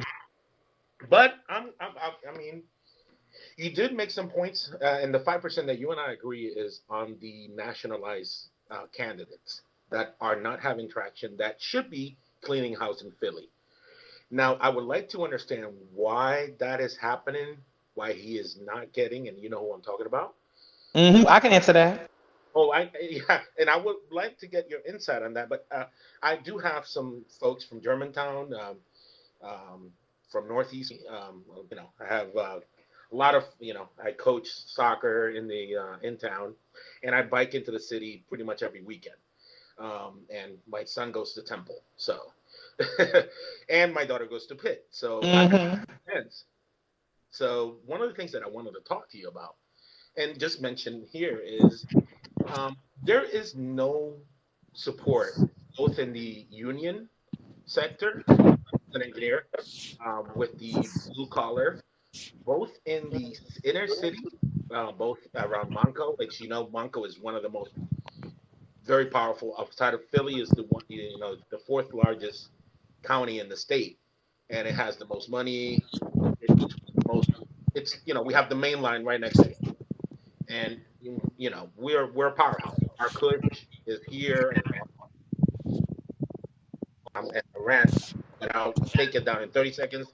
I'm sorry, Sasha. Give me 30 seconds, and I'll wrap it up. So one of the things that I wanted to mention is Fetterman has nothing past, Harrisburg. There is no support for him. He doesn't have the support of, he's the LTG, and I've traveled the state, and Yukon County, and I've been there because I'm an engineer and I deal in utilities, so I travel and I talk to every kind of sector in out here, and there is no support for him, and that was and at the east side at all either. So I want to understand Malcolm's information, but I also want the outside support the Fetterman, because both of them have outside support outside of the state making Fetterman. Okay, Rick, we're going to stop you there and ask Mr. Owens to respond. Briefly, I will. I get your point, what you're bringing up. So for starters, I mean, to be clear, again, emphasizing, I am not the Fetterman spokesperson. But I think everyone's talking about Fetterman because he's the front runner. So I think that's why we're all here. That's fair. That's what we did with Biden. I remember having these same conversations when Biden was around, but it wasn't on Spaces. But anyway, to your point, you're right? When I look at the endorsements, and I tell people, I shared a link about the endorsements.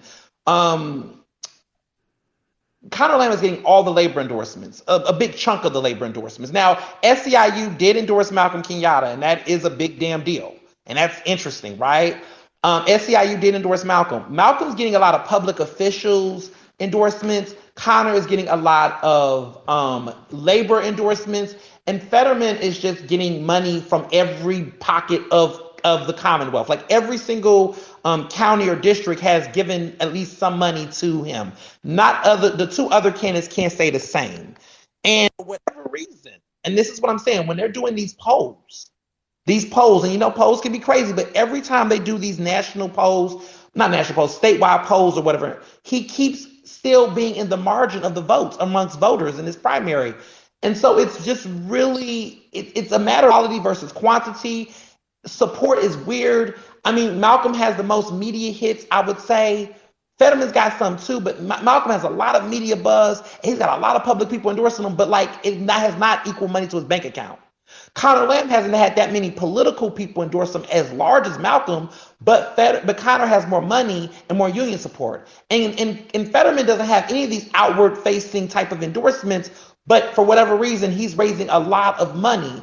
And then I think the interesting thing about the conversation around national is that if national can shape elections and the argument is that Conor Lamb is getting Fetterman is getting a lot of national money, then it seems like there is a national vested interest in Fetterman winning this race, even though, again, I don't think that should determine the outcome, but there's a lot of state money there too. So it's really just complicated. And at the end of the day, I think what I will say is that the reason why I don't think which is Malcolm Kenyatta, is running is that I think everybody knows in this room that in spite of all of the endorsements Malcolm has gotten, right, that this race is between Fetterman and Conor. And I think at the end of the day, if you walk around and ask people who they're going to support, I would say Philadelphia might be more leaning to Conor Lamb, but I don't know if it's going to be that way all over. I'm just saying we just got to entertain, or at least come with the reality that this race, if the race was supposed to be as clear cut as it is, it's something off. It's like Trump. Everything about Trump was not supposed to win, and he won. Everything about AOC was not supposed to win, but she won.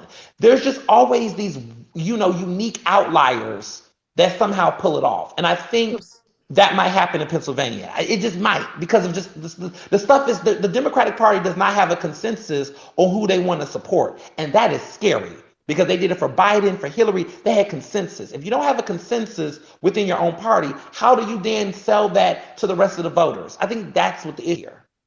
So I think so noted. I do want to say that I wouldn't want my remarks to be construed to mean that that national people can influence a race, but that we can participate through money and donations and phone banking, and that those are important contributions as well. I'm going to go to Geechee, then Carla, then The Audacity, and then The Unruly, and then we'll wrap it up. Geechee? Yeah. Once again, thank you for doing this space tonight, Ernest. I know you came into the Lion's Den with a lot of different supporters from a lot of different people. There seems to be a disconnect again in regards to how people vote and what you appear to believe moves people to vote. For example, you had noted that there was no difference in the way people voted with AOC or Cori Bush or anything of that sort. But we have a lot of data that points to the fact that the defund the police message and the abolish the Pentagon messages that they were sending to voters around the country did hurt Democrats and led to Democrats performing worse than Biden-Harris did on the state level and also on the House level. We also have data that shows that when these candidates run in predominantly Black districts, predominantly Latino districts, predominantly Asian districts, and in the suburbs, they get slaughtered. They don't win in rural areas. So they're basically only winning with people that are highly educated whites that basically is the only gist of the younger college-educated whites are basically the only group of people that are voting for these people.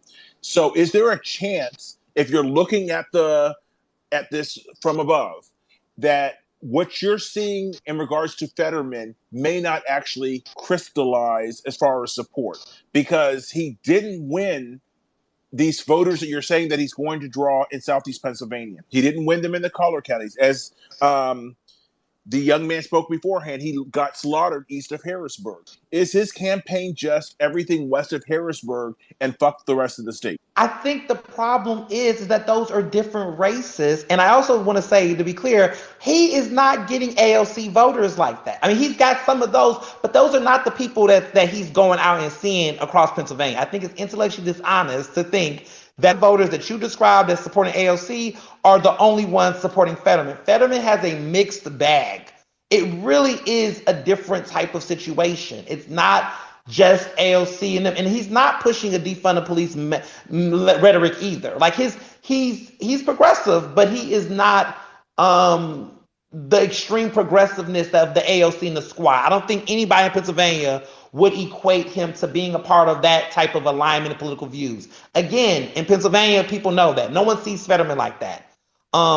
people nationally might say that, but that's inappropriate. I think Malcolm is trying to skew more that way, but people don't believe him in Pennsylvania. But folks nationally think nationally people think Malcolm Kenyatta is the AOC. I think some might think that he's the Bernie Sanders Fetterman might be, but I don't think he is getting all of that type of Bernie Sanders energy. It's a little bit more complicated because of this different seats. I think some of these seats are different based on timing, based on who they're going against. It's different. You're going against a woman, it's going to be a different result. Katie McGinty was a lot different than Fetterman. This is a race between two white men. It's not really Malcolm. Let's just be real. It's between two white men. If it's a white man versus a white woman, the conversation is going to be different. Suburbs are going to be different. Things are going to be different. It's just different because we're talking about literally two white men running. They're very different, but they're two white men. So it's really going to be hard to figure out if this is going to go a SASTAC type of direction or this is going to go a, oh my gosh, what's his name? But there was another before. But like it could go either way. Like it could go a different direction from the incumbent who not the Republican, but the other guy's about to leave. But it could go either super moderate or it could go super, super different way. It's just hard. I just really want to emphasize that it's not easy to conflate or compare these other races. And I'm telling you, when we get to the primary and you all see these numbers, I would love to come back because I'm going to be able to say, we know Malcolm's going to lose, right? But it's going to be interesting. I just think that Conor Land's people cannot rest on their laurels with the same campaign strategies as before. This is a very complicated race. That's all I can say. Carla? Thank you for having the space and thank you for allowing me to speak. I did want to say, like, we all know, like, we have skin in the game, as far as whether or not it's Fetterman or Conor Lamb. I do, I respectfully, I know that this is a local race. This is a state race for Pennsylvania. But I mean, honestly, it affects it's going to affect the national stage. So this is why it's getting this attention and this level of scrutiny. Mm-hmm. But what I would say is that it's very interesting to me. I wanted to ask, like, how much media attention is Conor Lamb as opposed to John Fetterman getting in Philadelphia? Because, again, we don't live there. Mm-hmm. But I do feel that media coverage is why Fetterman keeps getting touted as a front runner, because AOC was not a front runner in any race, and she wasn't an outlier because, she was so charismatic. She was an outlier because she literally did the footwork. She was out there every day. As much as I don't agree with her actions and mm-hmm. how she handles some of her duties. Mm-hmm. When she ran her race, she was out there every single day and she was in the streets every single day and she talked to all of her constituents. Mm-hmm. It's very shameful. It's very interesting to me how she's changed from that approach of approaching every single person mm-hmm. to I need to be contacted on social media. So this is what I wanted to ask you. Is that a difference that you're seeing in the coverage that Conor Lamb receives as opposed to Fetterman? Because Fetterman has I think a bigger war chest, but he's also got a rich social circle. Mm-hmm. That's a very good question. What I think the biggest critique, and that's such a really good question because I think it really hits at what some of these problems are. So he is getting buzz. He's not doing that many interviews.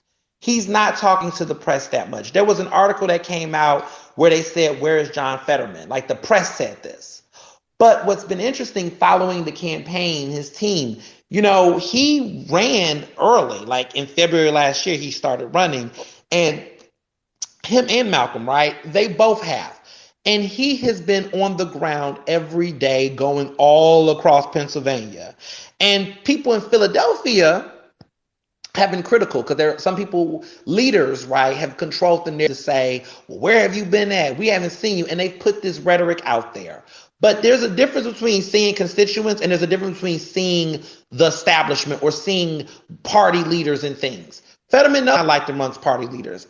Arguably, maybe he should still go to social respect. But then some of his team, when I spoke to, because I asked his team this, I haven't spoken to Fetterman, but I asked people in his team, Black folks that work on this campaign, people in the trial, I said, why is it that you all know that there's been party leaders and people who have criticized him, or leaders that are politically connected, right? They're saying he's not going to these churches, he's not going to these events.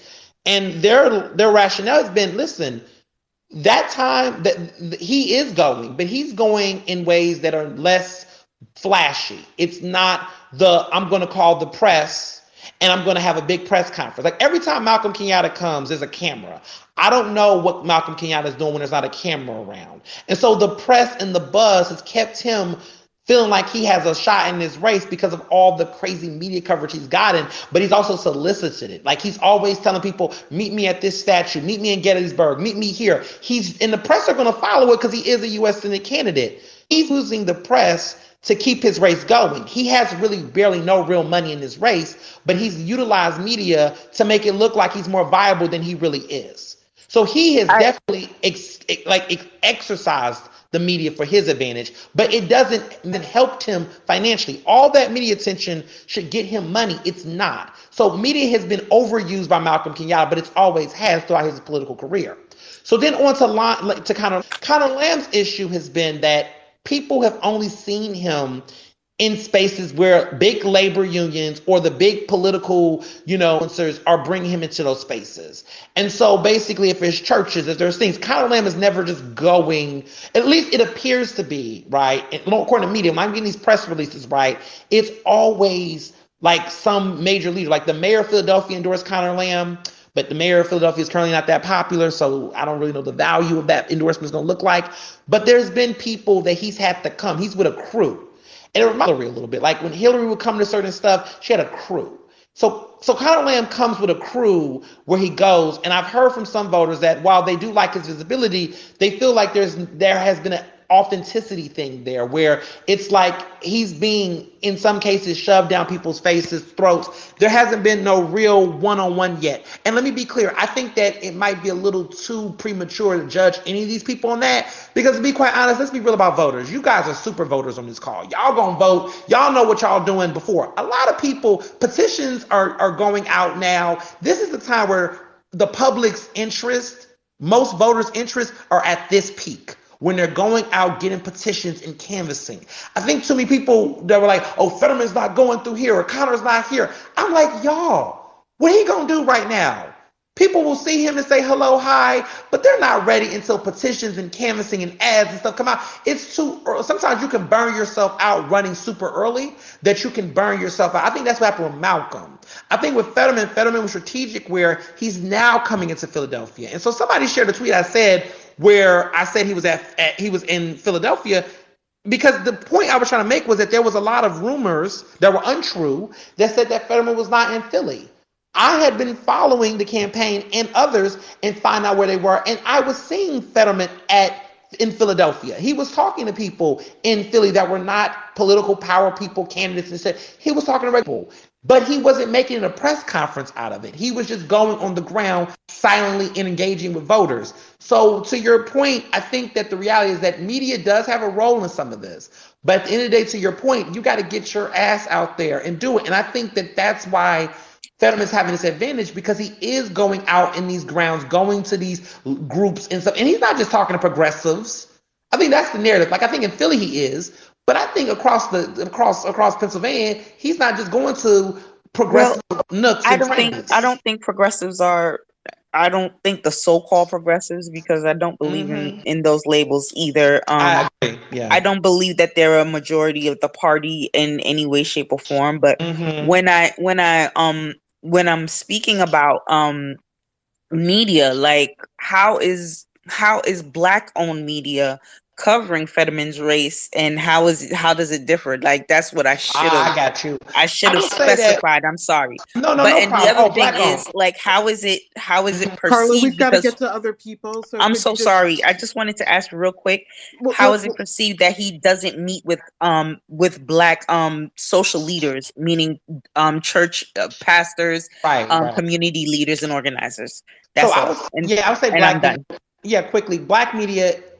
Philly, it hasn't been too much said in the press, but on radio, like WRD, there has been a lot of that talk by union leaders. So union leaders, who of course are largely backing Conor Lamb, has been dominating the conversation and narrative around Fetterman's absence. But Fetterman's team argues that in going in some of those spaces, it's a waste of his energy and resources, not in black churches, clear, but in some of these other meetings and gatherings when he already knows that he would be better off talking to undecided voters or just voters in general rather than going to these party in these already super voters. So it's a matter of being strategic about your time. Like, would you rather go into party, slanted events? Like, let's be real, all of y'all know this. Like, there are party leaders, right, that will throw an event for the community, quote unquote, but it ain't nothing but ward leaders, committee people, and folks that already got their minds made up. And it's like, if you're campaigning during a pandemic and Omicron and everything's going around at the time, are your best use of time going to be going into rooms where people just going to see you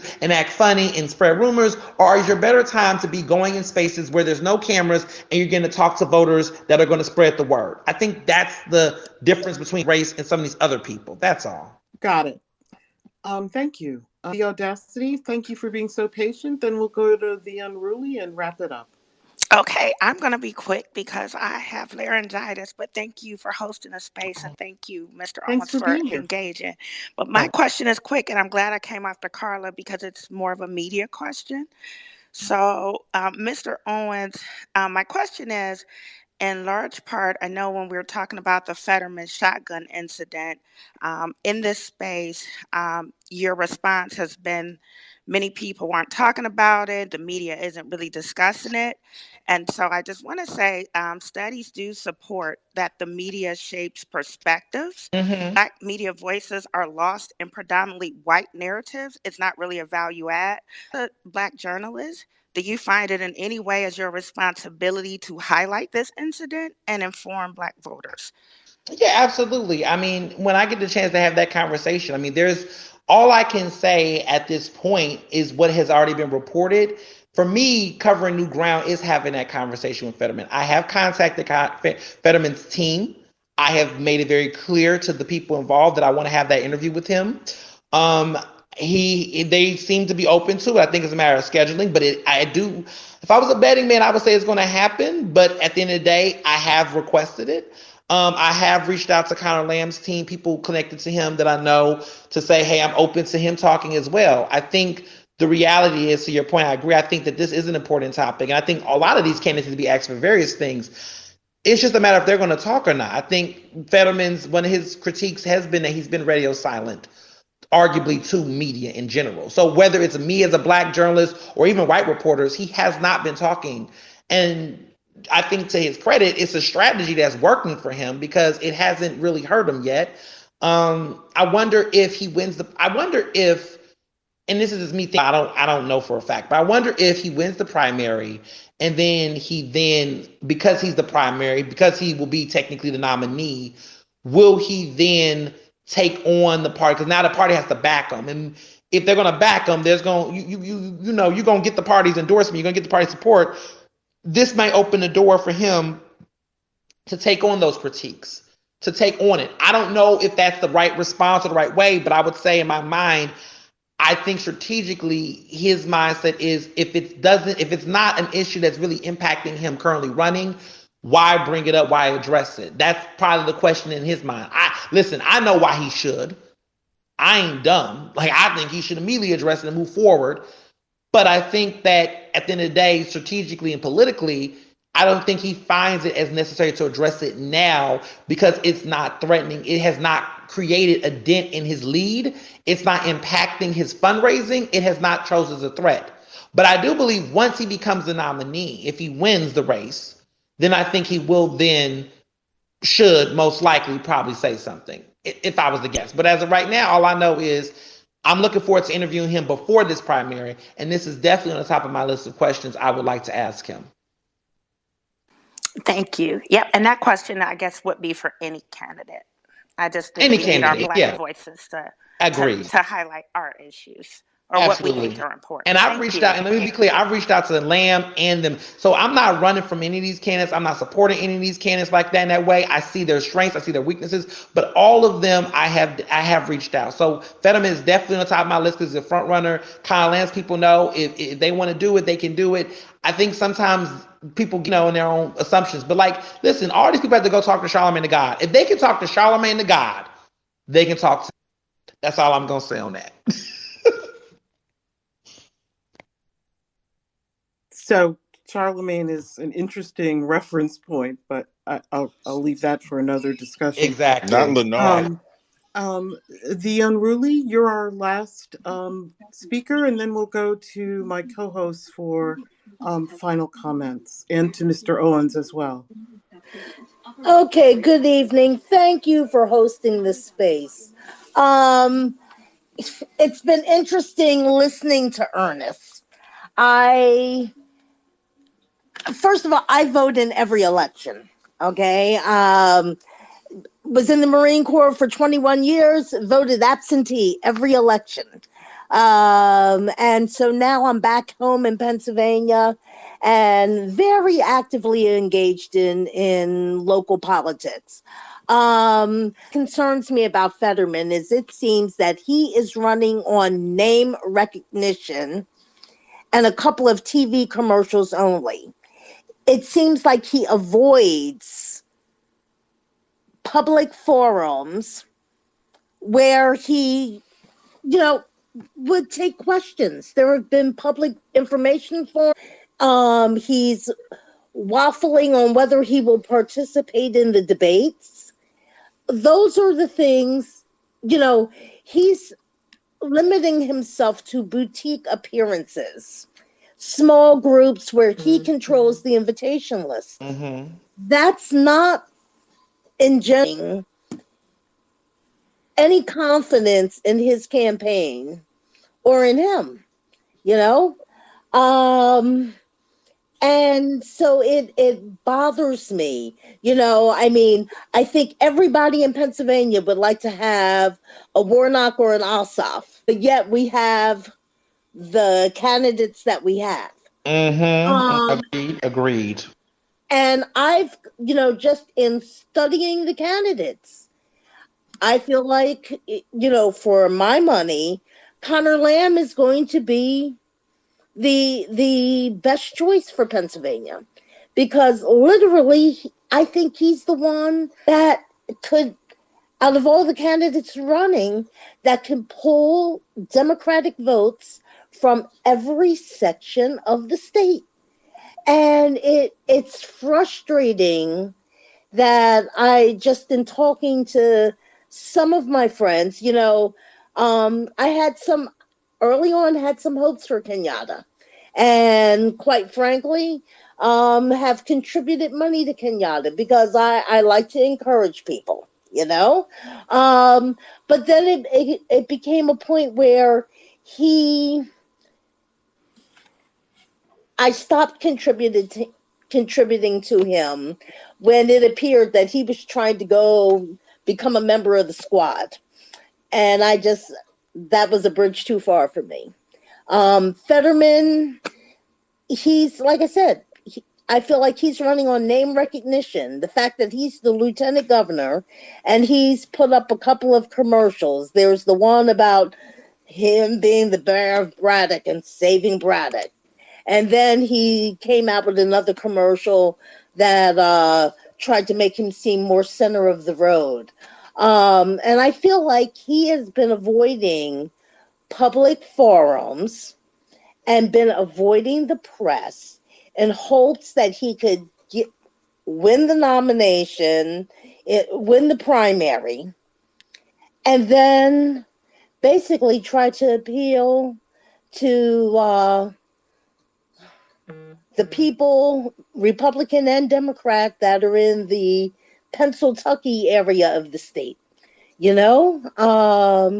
And that's just, it disturbs me. I do not feel good about him at all. I Do you just, have a question for Mr. Owens? no, I guess my only question is that, I would like to, well, I mean, I know the answer to it because he does very limited interviews, right? But I wish the press would hammer him on, question him on why is he adverse to seeing the people in the state, the people that he claims to want to represent.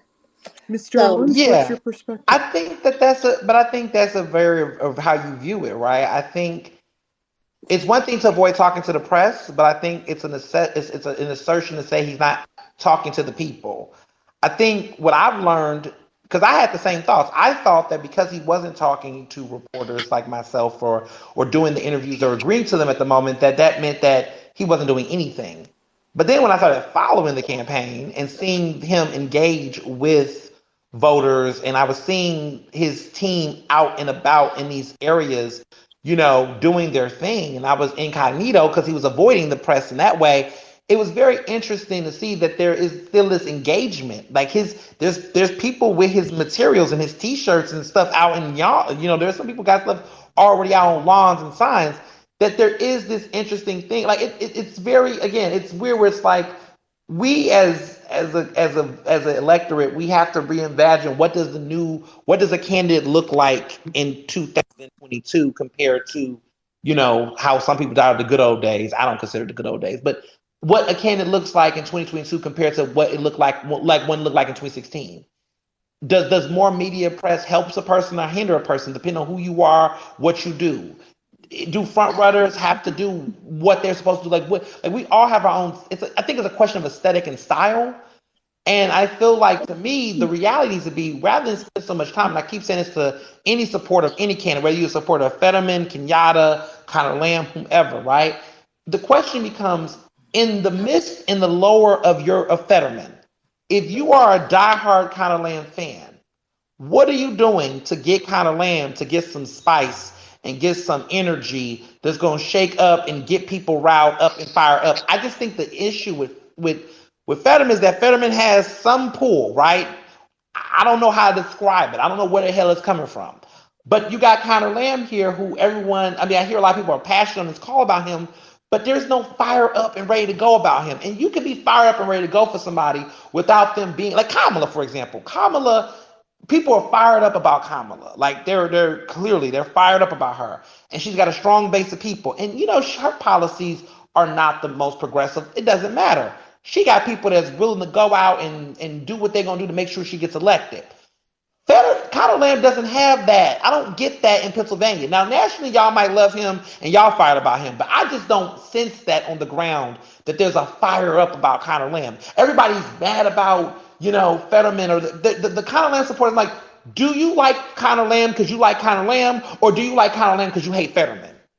And it reminds me of the situation with Hillary, where I remember that was the issue with Hillary. Was I was like, are we voting for Hillary because we really like Hillary, or are we voting for Hillary because we're scared of Trump?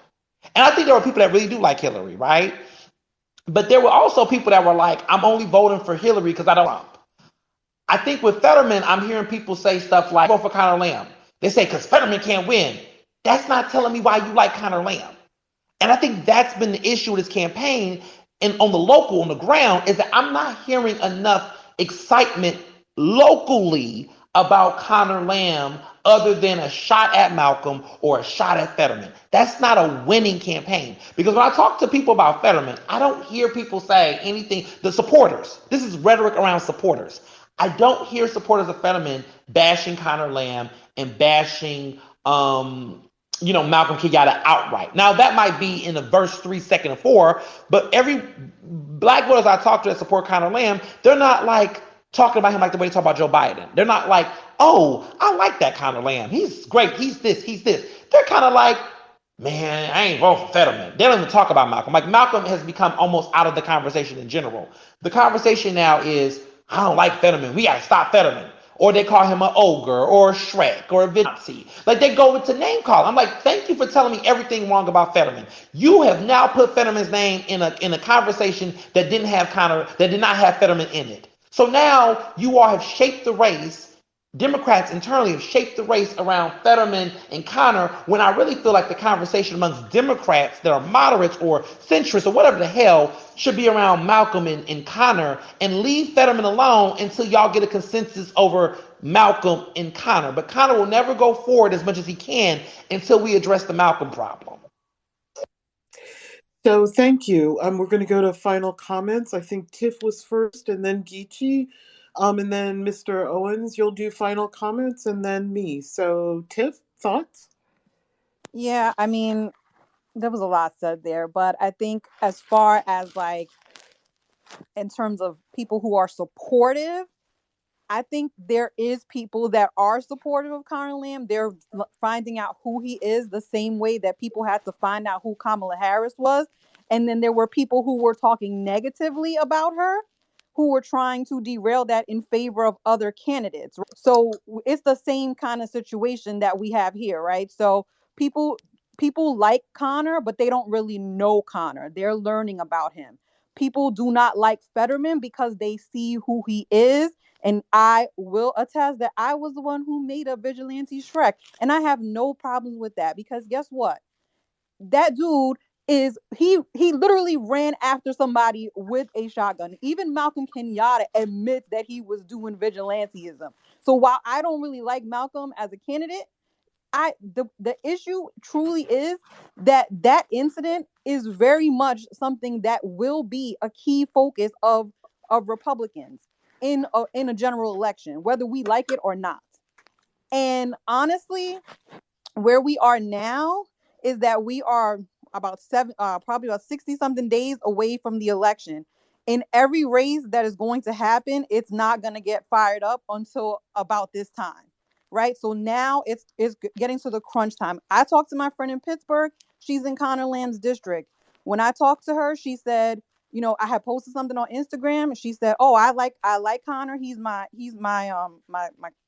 congressman. My husband likes Fetterman." She had no clue about the incident. I gave her the information. Her husband said he's not voting for him. So there is a responsibility, I think, to what Carla and the Audacity said, of the media, that people in the media are vetting Fetterman. No one is talking about the fact that he, trust fund kid. He's a cosplay socialist. He's out there. He's acting like a damn white savior. He's doing all this stuff. He's not meeting with people, especially Black people, that can answer questions. And slowly, maybe at some point, somebody will do that. Hope that, Ernest, now that we've had this conversation, that you can get in front of him, that you can have that conversation. But I don't think that Fetterman wants to have that conversation because, as you have pointed out, he's hiding. He's hiding from people who can ask him the hardcore questions. And Conor Lamb is not doing that. And that is ultimately what will probably excel him in this race. And yes, Malcolm is going to be there. But once those endorsements start coming out and people start talking, he's going to be irrelevant. And yeah, he may get a certain amount of votes, but it's not going to be significant because his role in this race slowly starting to diminish. He can do all the little media hits and he can do all the little documentary videos that he has on there on Twitter. He's running a Twitter campaign. He has no money to run otherwise, right? He can't campaign. So now it's going to come down to work between John Fetterman and Conor Lamb.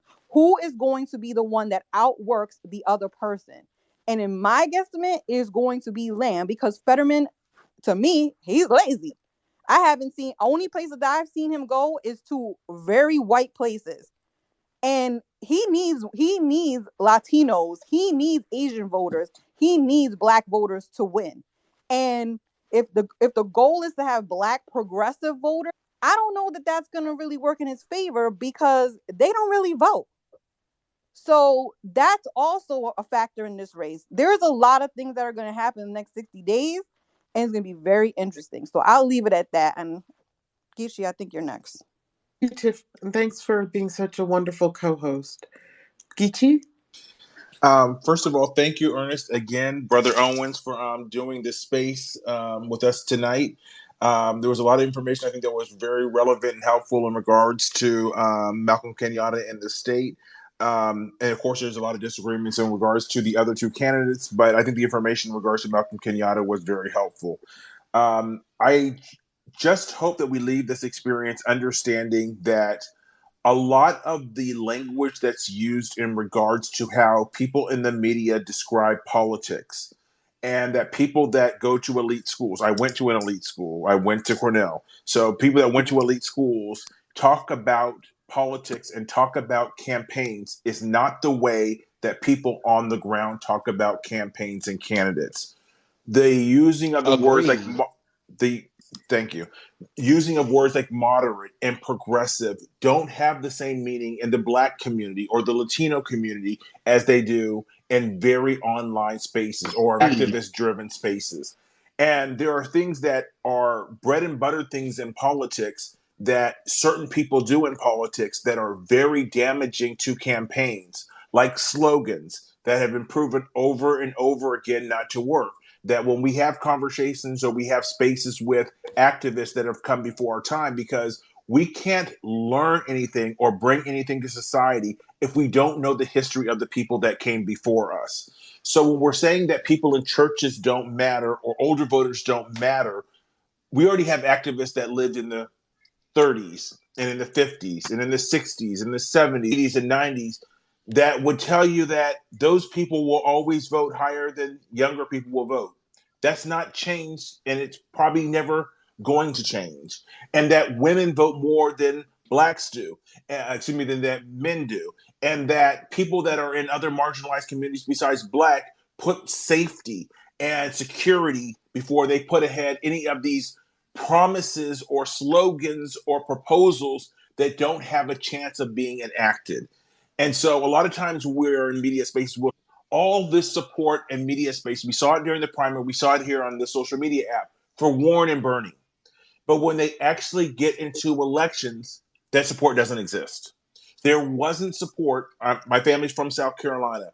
There wasn't that support. All these black people that were, oh, Warren is wonderful. Warren's wonderful. We don't like him.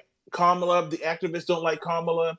And when it actually came down to it, Warren got less than 10% of the black vote nationally, and most of it was in 2 states.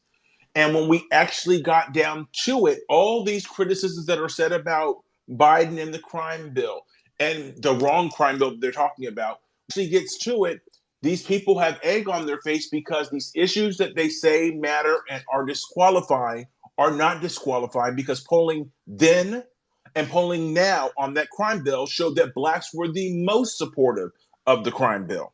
And all these There measures you that have it.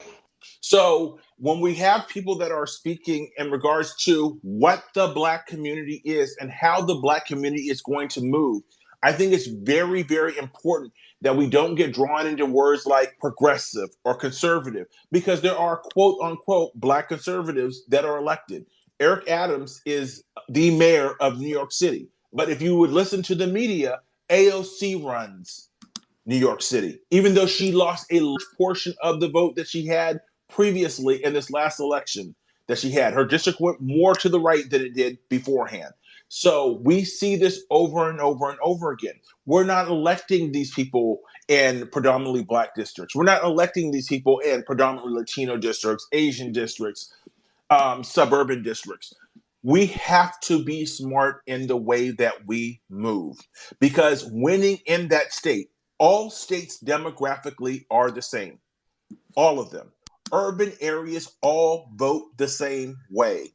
Suburban areas, if they're educated, vote the same way. Rural areas, if they're predominantly white, vote the same way. If they're predominantly black, they vote another way. Or predominantly Latino, they vote another way.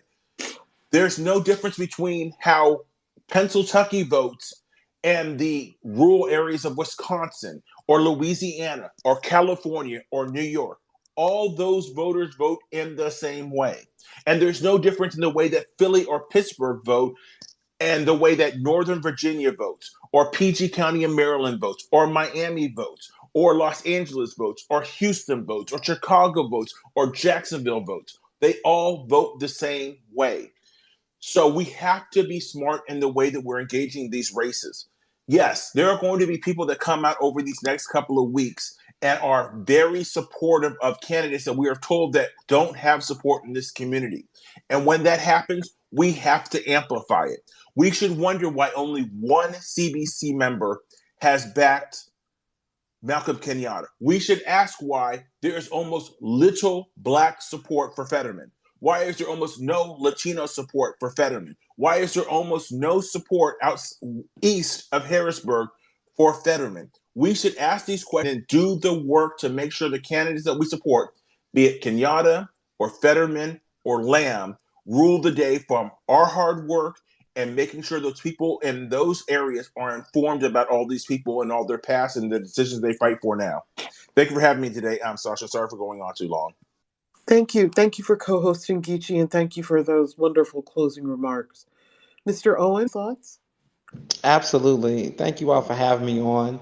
You know, I will say that as somebody who is 30, who is in many ways decided to spend my Friday night from 8 to now midnight to take on questions, I think it's fair enough to say that it doesn't dawn on me the importance of this election and even the time to be in uncomfortable spaces with people who may not understand my points or misinterpret my points or don't understand where I'm coming from on them. But that shows that my passion to stay and not get up and hang up or click out or log out is because at the end of the day, I always tell people don't shoot the messenger. I will say time and time again, I want to just emphasize this to people who's listening to this, is that the reality is that this race and how it's going and what's going to happen, I think it's not an age thing. I want to be clear. I'm not saying that I don't want to paint broad strokes. I don't think older voters, right? I think there's older elected officials who's been in office for 30 consecutive years compared to voters versus elected officials. And I think and I want to be clear on that because I think that was consistently said. I'm not telling older voters and civil rights activists or individuals in that space to step aside. No, absolutely not.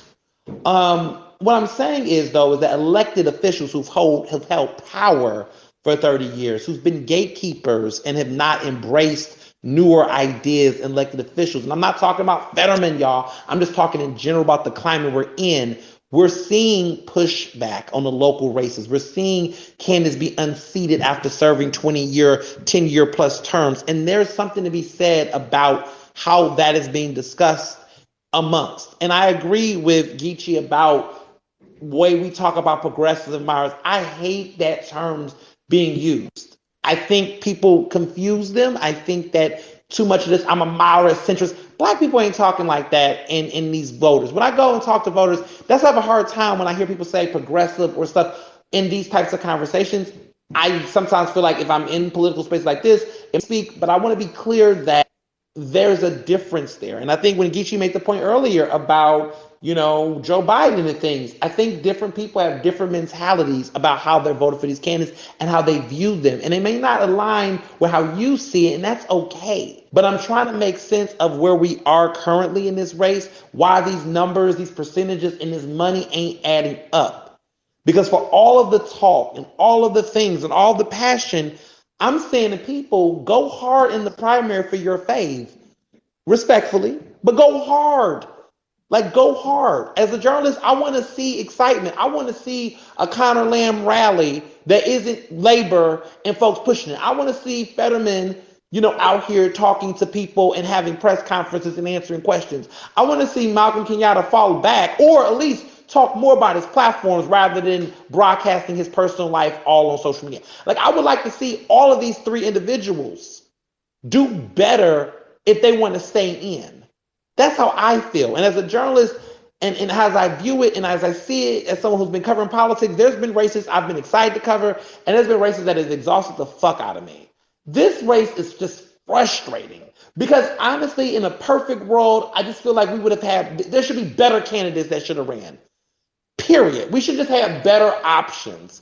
These are not the best options. They don't motivate me. They all are flawed. They all have their issues. But Black voters have always had to go to the polls and figure it out. Voters have always had to duke it out. So you have to make the best of what you got and see what's happening. And so right now, whether we like it or not, clearly, even in the conversation where I'm trying to talk about all the race, everybody keeps talking about Fetterman. And it's just, every question is about Fetterman to me as if I'm a spokesperson. And so I can talk about it because I've covered him. I'm following his race. I'm seeing what's going on. But the interesting thing is that in spite of the hate and the dislike or whatever, there is a conversation about him. And I think there needs to be real. And as a journalist, I am getting that interview. I'm getting my interview with Lamb. They better interview me. Y'all better tag them. Tell them to interview me. Tell them to talk to me because I'm one of the leading Black political Philadelphia. I've interviewed. Look, there were people who said, "Listen, Ernest, interview Kamala. Ask her the questions."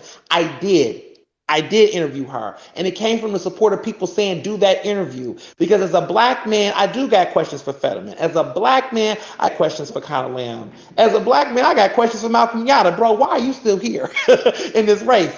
But for the two of them, I have questions for both of them, and I think to me, this is a situation where if people don't get serious, either way, both of them have an opportunity to lose based on what their failures are. But for the supporters of both of them, if they don't get serious about addressing some of these glaring concerns, then they're going to lose. And I think that essentially, I think that we got to get to that point where we got to really get serious in the primary, because to be honest, once we get to the general, it's over. Like everybody wants to say, well, you know, Fetterman wins, can he win nationally? Well, we don't know. Well, all I know is that if you think that he's going to lose, you better do everything. If you think he's going to lose the general for y'all, you better do everything in your power as voters and community people, whatever, to get this man, get Conor Lamb's name out there. And Conor Lamb also needs to be reaching out to press too. You know what's been frustrating? I'm going to say this. This is a real... Fetterman's people reached out to me before Conor Lamb's people reached out to me. Now, I'm not saying I like one over the other. That's not the point I'm trying to make. But what I'm saying is that Conor Lamb's people actually have to be intentional about going out and reaching out to the Black press and not letting their advisors and their labor people be the talking heads on radio shows. That's been frustrating for me on Conor Lamb's team. Is I'm like, look, Conor, where are you at? Where's your people going out and making the call? Not the labor folks calling on your behalf. Where is you at? Because people don't know your name. And Black folks that support you shouldn't carry the mantle to promote you. You need to be doing that work too. And Fetterman needs to be doing that work in spaces that people don't think he's visible at. Because the crazy part is that both of them need to be doing their own thing. Too many people are doing the work for them, doing the talking for them, doing this for them, doing that for them. They need to be out here doing that. And I think the supporters are fine. I think people who are supporters got to do what they got to do. But I think putting pressure on your candidate to get out in front of the press, to get out and talk to people, answer questions is important. Fetterman supporters need to definitely urge their candidate to talk to people like me and talk to others that have these questions. And Conor Lamb supporters to make sure that y'all aren't the only ones who know who he is. That's what my recommendation is. I think everybody needs to do the better job of moving their person to the front and really engaging and not attacking folks that are saying things. Like I know there's some people that have critiques about my tweets or whatever, but I just think also too, not being so quick to assume people's positions. I think too many people have assumed my position, assumed my political beliefs, assumed me and wrote me off. Don't do that to members of the press. Don't do it to them. Engage. Because at the end of the day, listen, I'm an equal opportunity critic. I critique everybody. I don't have it out for Kamala Harris. There are more tweets of me critiquing a white Larry Krasner than Kamala. And Larry Krasner is a big, huge progressive. Like I critique everybody. And also I do announce people. I do speak to the good things about them. Kamala was very favorable and positive about overall. I did ask her some tough questions, but it was positive.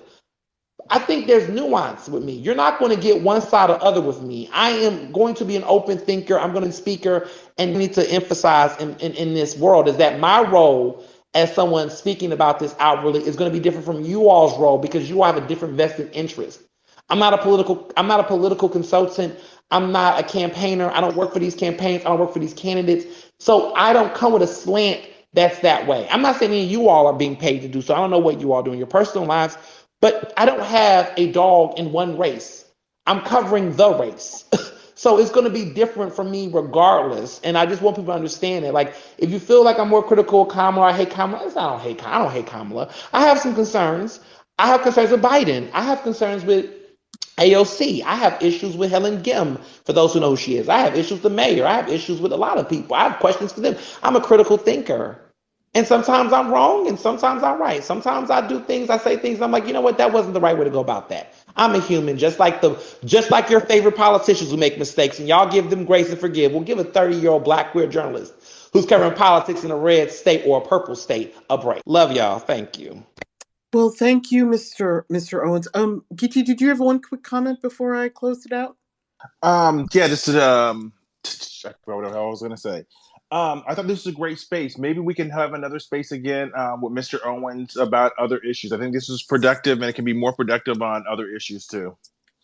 Yeah, I'm down, and I would love to do a follow up after this primary, because regardless of whoever wins this primary, it's going to still be a serious race. And I just think remembering who all was here and what we said, I think it'll be really refreshing to see what happens after, because then we can figure out what did happen. Because listen, we might be having a different conversation in 2 months. I'm excited to see what happens. So, thank you again for your time, Mr. Owens. I didn't really expect that I'd be asking for almost 4 hours of your time, so we're really grateful for that.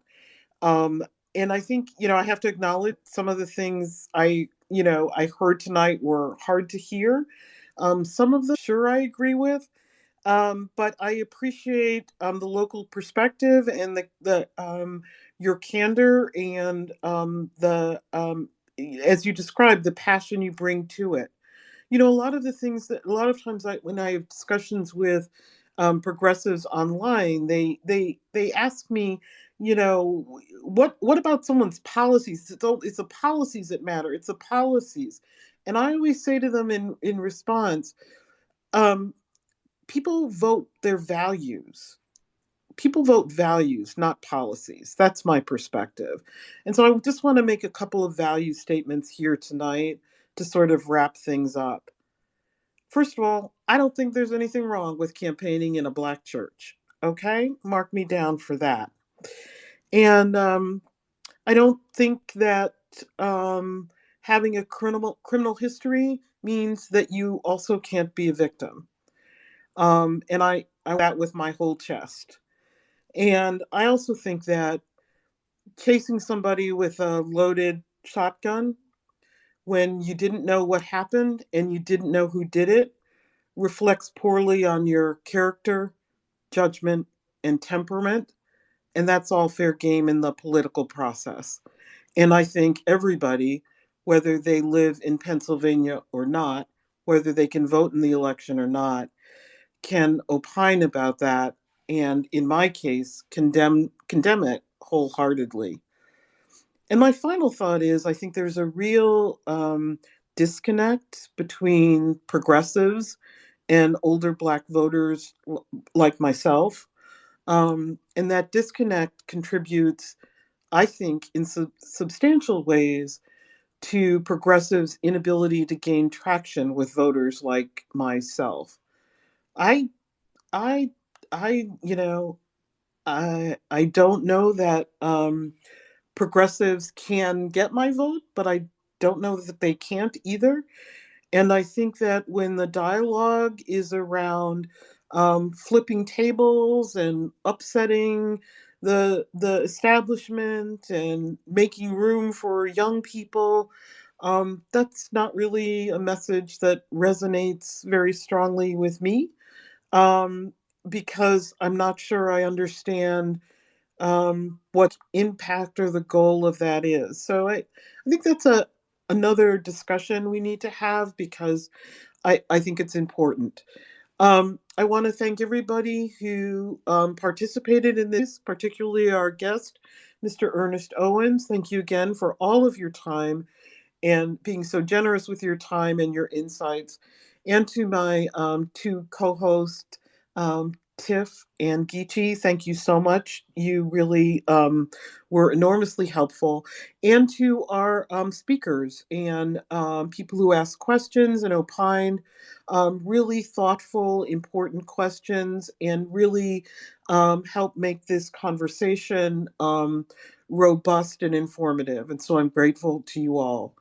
Thank you very much. I hope we see you again. And thank you, Mr. Owens. Good night, everybody. See you in Good the night. after space. Good night.